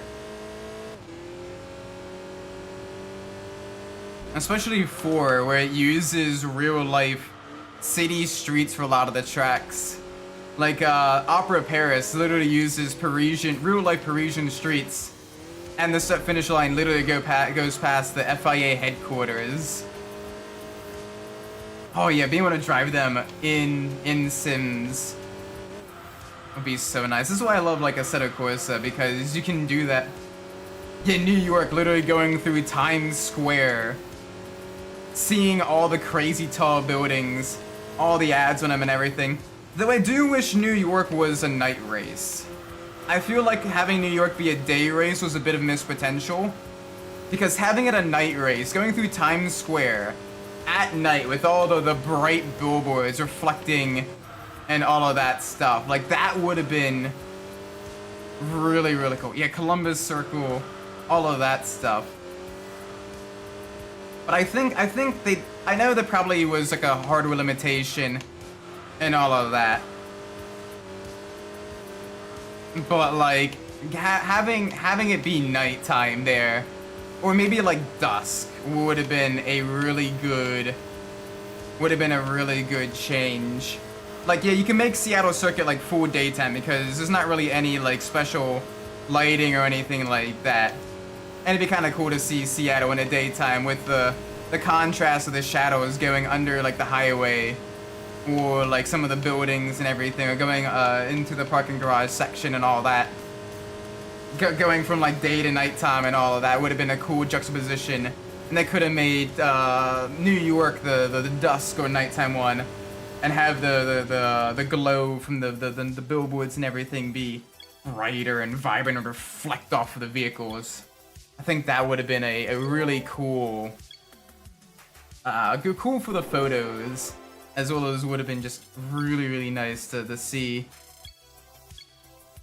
Oh, but there was so many great tracks as well, and a lot of them had like direct were pretty close to direct motorsport heritage. Like, or at least, you know, went by like, you know, like the special fun landmarks and everything like that, which worked really, really well. Like for example, like Rome Circuit and Gran Turismo 3, as well as 5 and 6, literally goes directly around the Colosseum. Tokyo Route 246 literally goes right by the Honda Tokyo headquarters. And if you go into photo mode and everything, especially in 5 and 6, you can literally look inside like the area and see like brand new Honda vehicles, as well as the Honda mobility robot, whatever it was called. I forget what it was called, but that thing is in there as well, which is really, really cool. It had a, you know, a direct motorsport and racing heritage, whereas like Tokyo Expressway nowadays, sure, yeah, you can kind of live out your Wonga Midnight Fantasies and everything like that, but it's like it doesn't really have any real life ties. It's just kind of generic highway, and it's a pain in the ass to actually do racing on compared to 246 as well, because it's less good overtaking points. Especially the central version. That one, you're literally just kind of in a line unless you can get a better run off of one of the turns. Like, yeah, you can do your Tokyo Extreme Racer cosplay and everything, but if I want to play Tokyo Extreme Racer, I'd rather just boot up Shotoku Revival or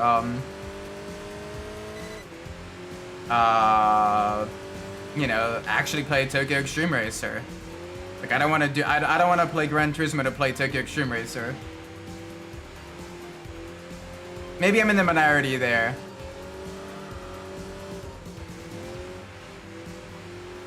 That's at least kind of my thoughts on it. Alright, come on, let's carry ourselves through the turns.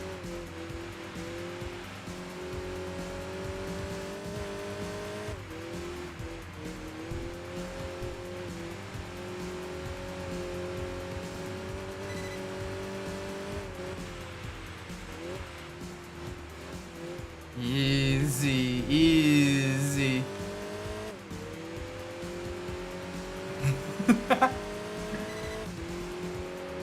Oh, this thing is sounding like a beautiful machine.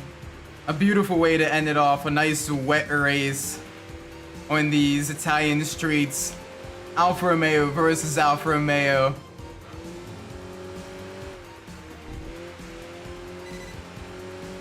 Oh, and this is a beautiful car.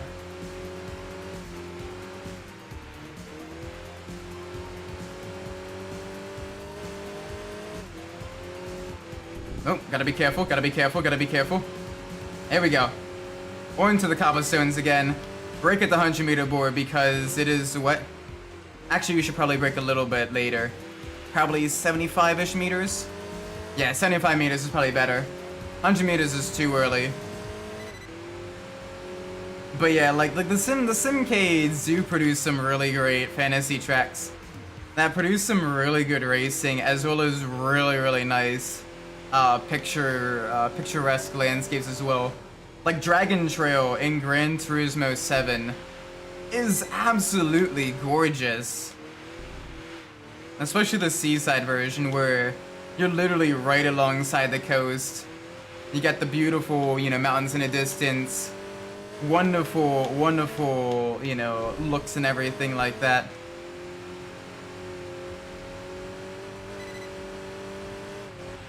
As much as I'm not the biggest fan of Grand Valley Highway compared to Grand Valley Speedway, I'm not gonna lie, it is a beautiful photo opportunity as well.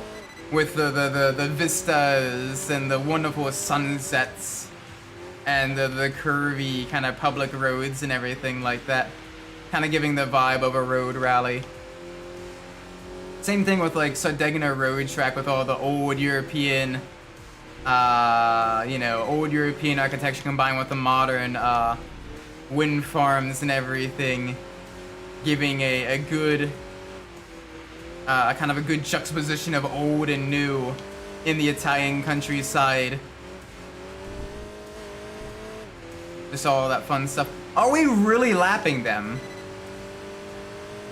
Bruh. You were slated as supposed to be faster than us. You were literally another high-performance Alfa Romeo made around the same time. And you have the motorsports pedigree with being active in touring car racing. Why are you slower? I mean, I'll take it. I'll take the dub. We are literally at the hardest difficulty level. One of the hardest difficulty level.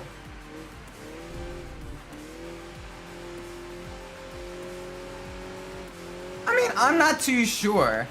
Like, people really like the upgrades they did when they brought back Apricot Hill for Gran Turismo 6.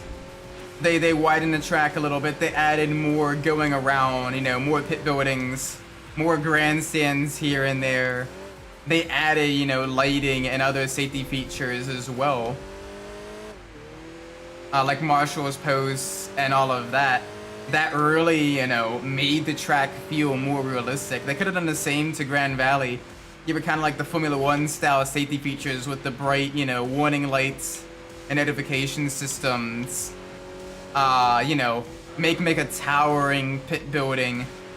You know, maybe give some, you know, better runoff areas and all that stuff. Like turn to the hairpin there. How that be, you know, maybe tarmac with a cool, like, you know, Grand Valley logo and everything to, you know, tie it all together. Add other kind of like background features, like, you know, like the Ferris wheel, like they have it like Suzuka, like all that kind of stuff. When you're going over the bridge and everything, maybe make it so you can see boats out in the distance. I don't know, something. Have blimps or planes flying overhead. Like they could have kept it more in line with its original design, but still like modernized it. And I think people would have really liked that. Because Grand Valley Speedway was one of the more popular Gran Turismo tracks as well. And people really like that. Like you look up like a lot of like especially like using the F1 cars in Gran Turismo 5. Most of the time they're being driven on like Grand Valley if they're not driven on like one of the F1 tracks. If they're driven on an original track, it's usually Grand Valley. Because it kind of has that, you know, larger scale, you know, grade 1 FIA feel. And so kind of leaning into that, I think they could have, you know, really made it a great track. And then save the California highway aesthetic for a different original road course. I don't know. I am not Polyphony. I am not Kazuno Yamauchi. I don't do nearly enough bird watching. But it is what it is. I've kind of mostly gotten over it. I still kind of like Grand Valley Highway. But I would have definitely preferred it if it had been Grand Valley Speedway. It is what it is, though. It is what it is. We got an okay track. Alright, real sports cars now. Alright, we got 4 vehicles. Everything from the V12 Vanquish. Got an RX-7, the Lancia 037, and the Lotus Elan. Beautiful Elan as well. I love the Elan. Oh my gosh. Alright, let's pull up the random number generator. Let's pull up the random number generator. Between 1 and 4. It is a 3. Hey yo! Italian cars out the wazoo. I'll take it. I will gladly take it. We are going to be driving the 037. So let's go get into that. It's in a single color red.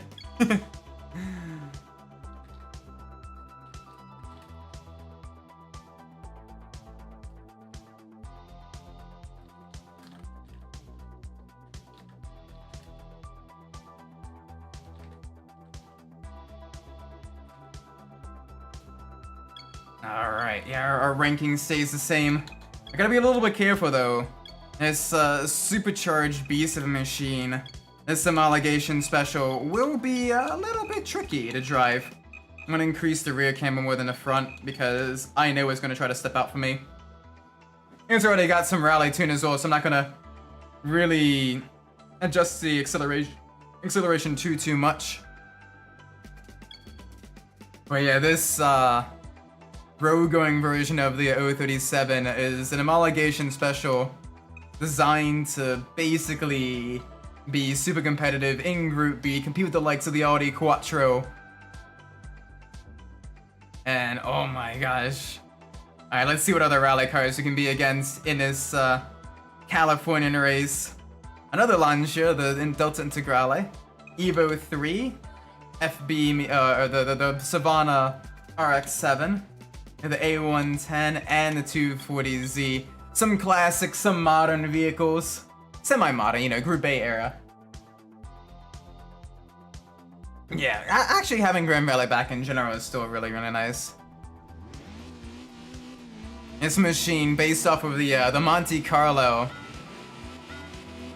I say based off of, a lot was changed. To the point where literally even the entire engine layout was changed. Going from transversely laid out to a longitudinally laid out inline 4 with the 037 Stradale.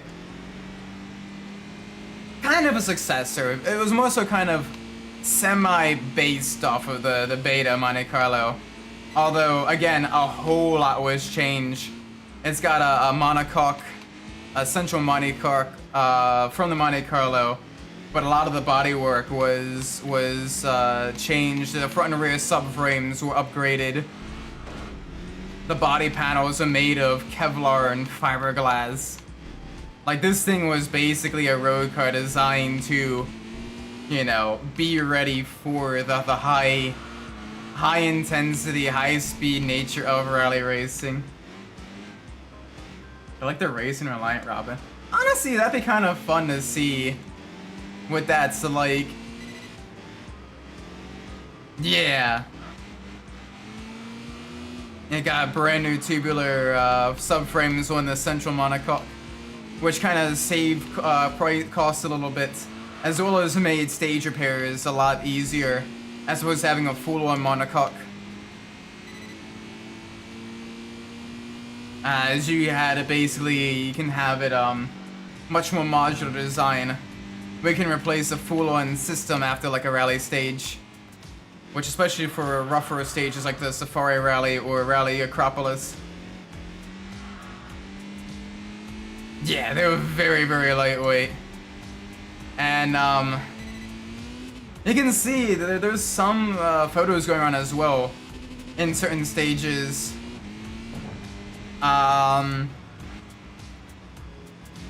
Of the Kevlar fiber bodywork just completely, almost disintegrating or completely cracking and barely hanging on by a thread. And it wasn't exactly the most durable vehicle, but at least allow the modular nature of the vehicle at least allowed for quick repair times, which helped it be competitive in you know, for the repairs and everything. But I'd like to review Wreckfest 2. Maybe, although right now there really isn't much to review with it being in super early access. Like, you got what, like 5-6 cars, 4 tracks?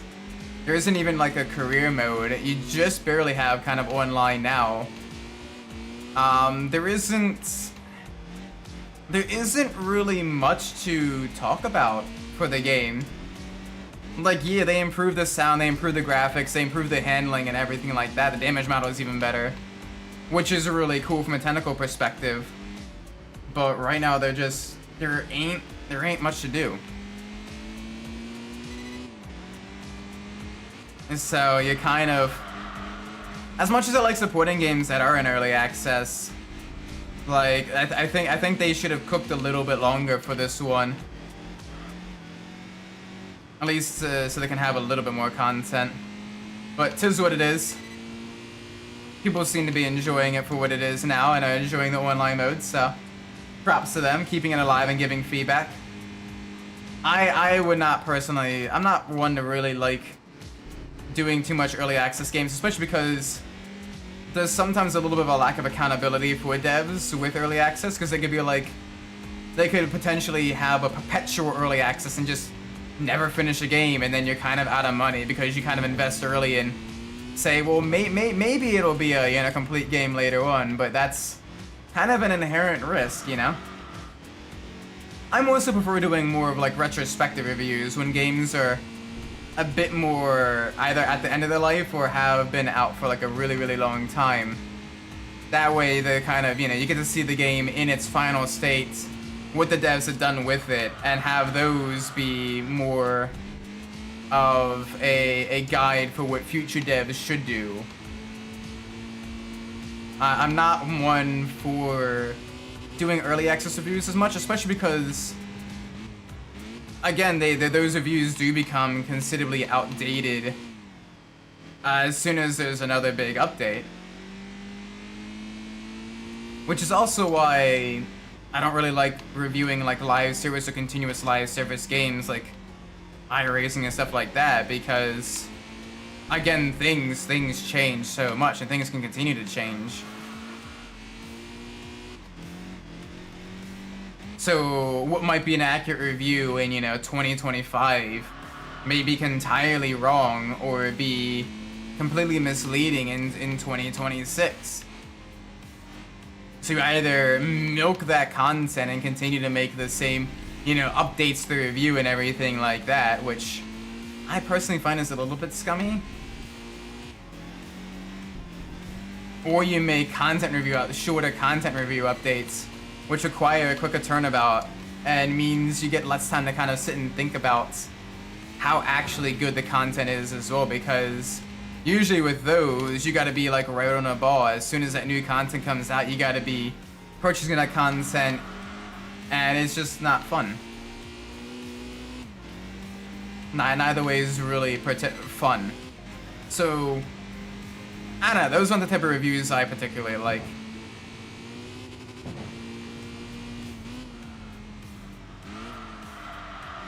Once Wreckfest is kind of in a more complete, fully released state, yeah, I'd probably give it a go and review it, but right now there really isn't much to it,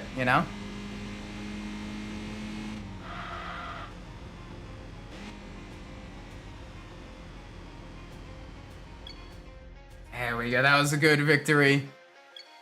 A few wall taps here and there, which probably not the best, but we at least got an upgrade, which I appreciate. Now, while the rally version of the 037 was... No, sorry, not the 037. The Delta Integrale, not the Delta. The Delta S4 was twin-charged. Only the 037 was only supercharged with a Roots-type supercharger and a double over a cam 2-liter inline 4. This beautiful little machine. Ah. We've already raced with Microstrata so much, though. We have already raced with Microstrata way too much. What are the tracks we got? Let's do the rear-wheel drive race, a night race at Tsukuba. We got time for 2 more races, I think.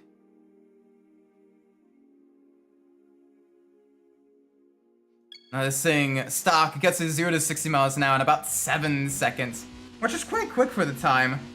Especially with only having, around 200 horsepower in the road-going version.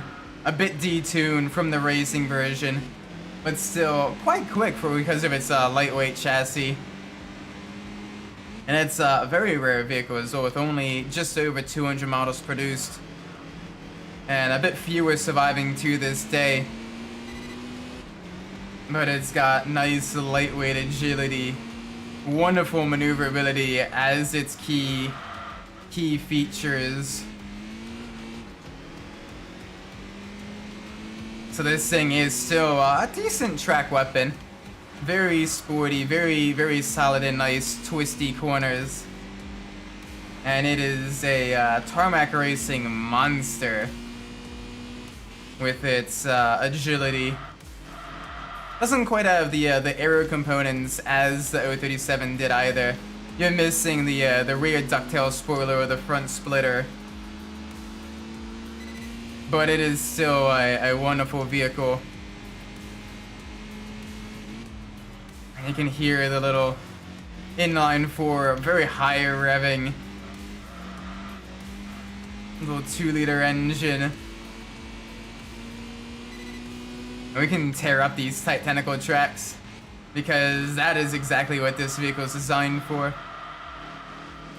Fun fact with the 037 as well is it was used in, outside of groupie rally racing, there were versions that were raced in sports car racing as well, although they were considerably less competitive due to their lower gear ratio, lower top speed compared to dedicated GT cars. But the fact that they did race in both rally and GT racing is pretty cool. Oh boy, easy through here, easy through here. Okay, a little bit of a twitch. These things, quite valuable as well, with only over 200 units built. At auctions, they're going for anywhere from $400,000 to $700,000, which is very, very expensive.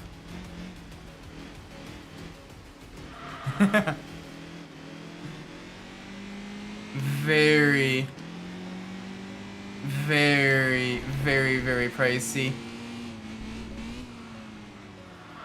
So good luck getting your hands or even seeing one nowadays. Unless you're going to like a Concours Elegance event or some other like very, very high-end vintage car show. Because due to their extreme rarity and their high dollar price point, yeah, you're gonna struggle to find one.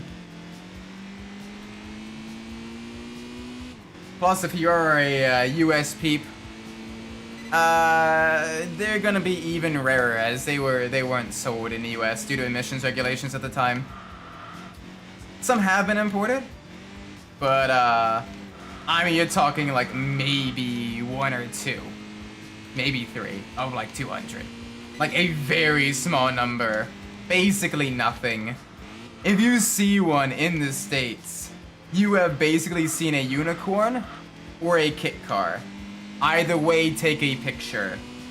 Because holy moly. These things are an absolute beaut. All of them also, or nearly all of them, were also offered only in, what was the color? It was like Rosso Red or something like that. Rosso Corsa, sorry. This red coloring. Which means that, they're pretty much all, at least visually, whoa, a little bit of oversteer, come on, get it back on track. Visually, identical.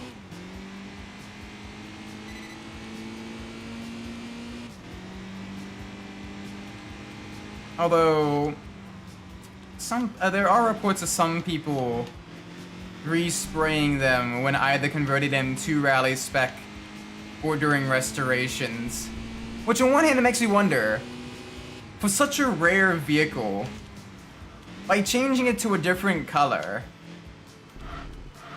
do you make it more valuable or less valuable when you change that or when you convert it to rally spec?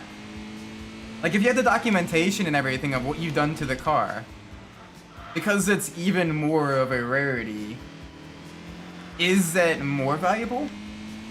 Or because it's now modified from the original legacy of the car, is it less valuable?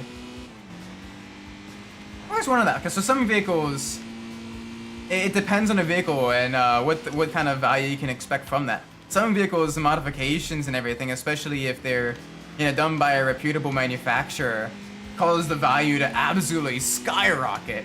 And then for other cars, it absolutely tanks the price. So it is really, really, really interesting to see how that all plays into it. There we go, across the line. Yeah, we got time for one more race, I think.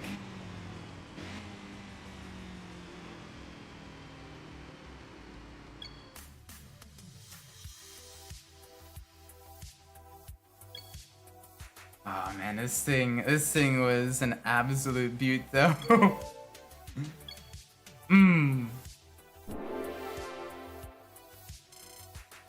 There we go, get some tire upgrades, get some engine upgrades as well. And of course, as you can see, and probably infer due to the angular design and signature styling, this vehicle was designed by Pininfarina, similar to the a lot of other beautiful Lancia vehicles at the time. Oh, we got the Meister Trunk Cup. What else we got?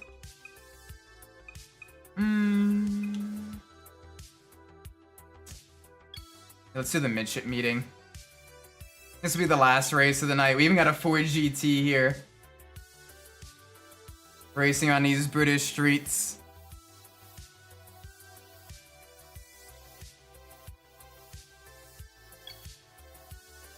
Now the supercharger itself was actually designed and created by Abarth as well. So Abarth has a quite an extensive performance history with everything from Fiats to Lancias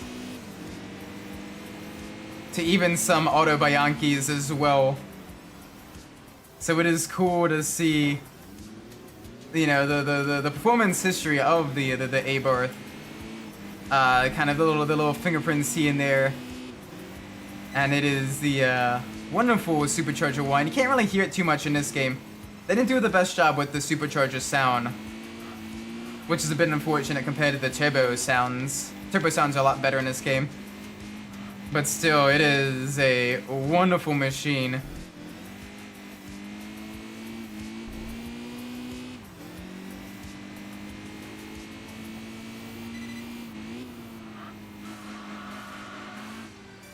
Oh, okay, little bit of continuous oversteer. Gotta be a little bit careful. Gotta remember, we don't exactly have the rear downforce like the rally version has. Oh, but look at that.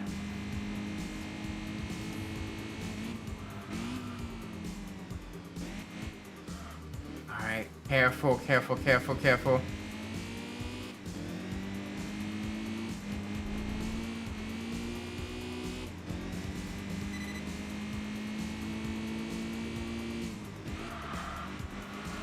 Whoa, okay. Gotta be very careful. This thing, the rear end loves to step out on this car.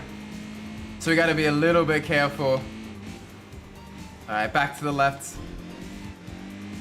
You know, it is really cool how through sheer luck and random number generation that all three vehicles that we are driving today have all been Italian machines with storied histories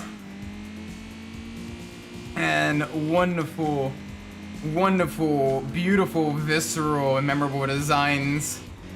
And I am loving this. Very fun. Okay, a little bit of understeer. Gotta be a little bit careful. Gotta be a little bit careful.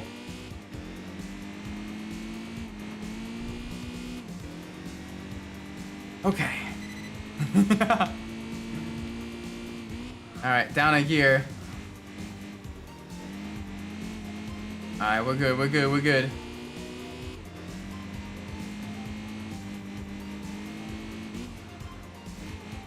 Okay, back to... Whoa, okay. A little bit careful. Little bit careful, little bit careful.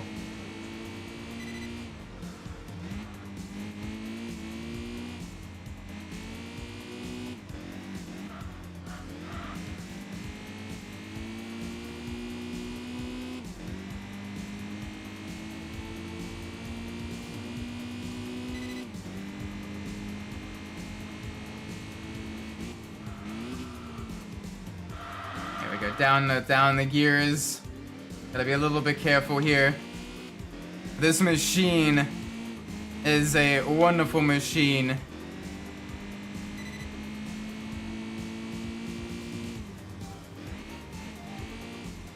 There we go. There we go.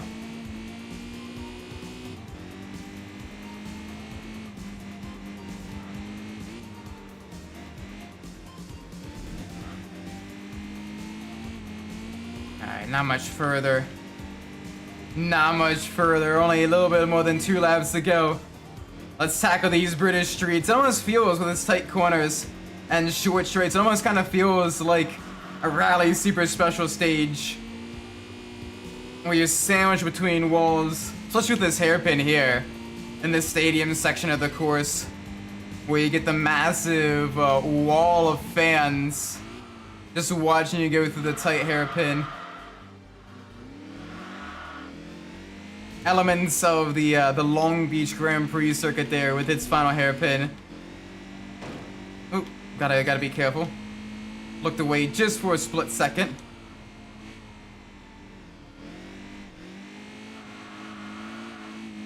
There we go. There we go.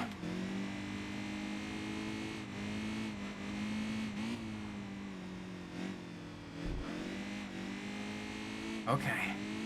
We got this. We have got this.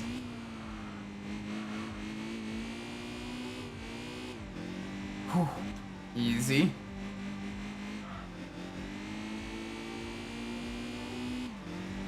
Alright, one more lap. Come on, final lap of the night.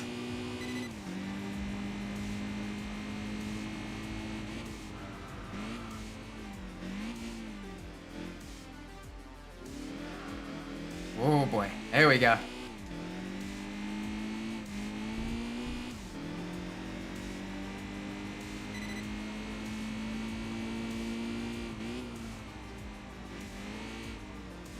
There we go, there we go. Good stuff, good stuff, good stuff.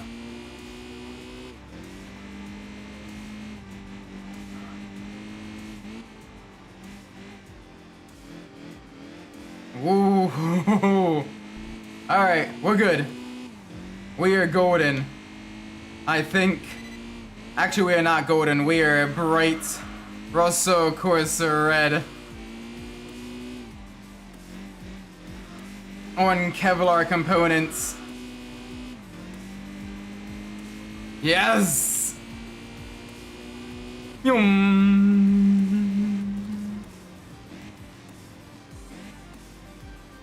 Ah, lovely. We even beat the Ford GT too. The Group B car outclassing the American masterpiece. There we go. I'm gonna get some level ups as well. More parts, more upgrades. Nice. Yeah, alright, our ranking stayed the same. That's okay. I'll take it. That was still a lot of fun. Alright, let's save. Let's save the game.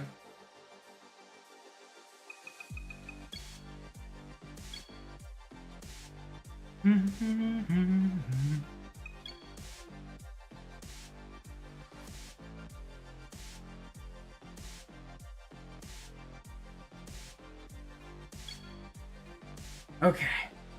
Nice. I'm gonna be ending the stream now. It is getting late. Thank you all so much for watching. I do appreciate it. If you enjoyed the stream, please make sure to leave a like, subscribe. Let me know what I'm rolling in the comments down below. If you didn't like the stream, please let me know what I'm doing poorly so I can fix that in the future. With that being said, I've been Isaac Umbras, and wherever you are in the world, whatever it is for you, may it be a great time, and I will see you all in the next stream. Till then, take care everybody. Bye bye!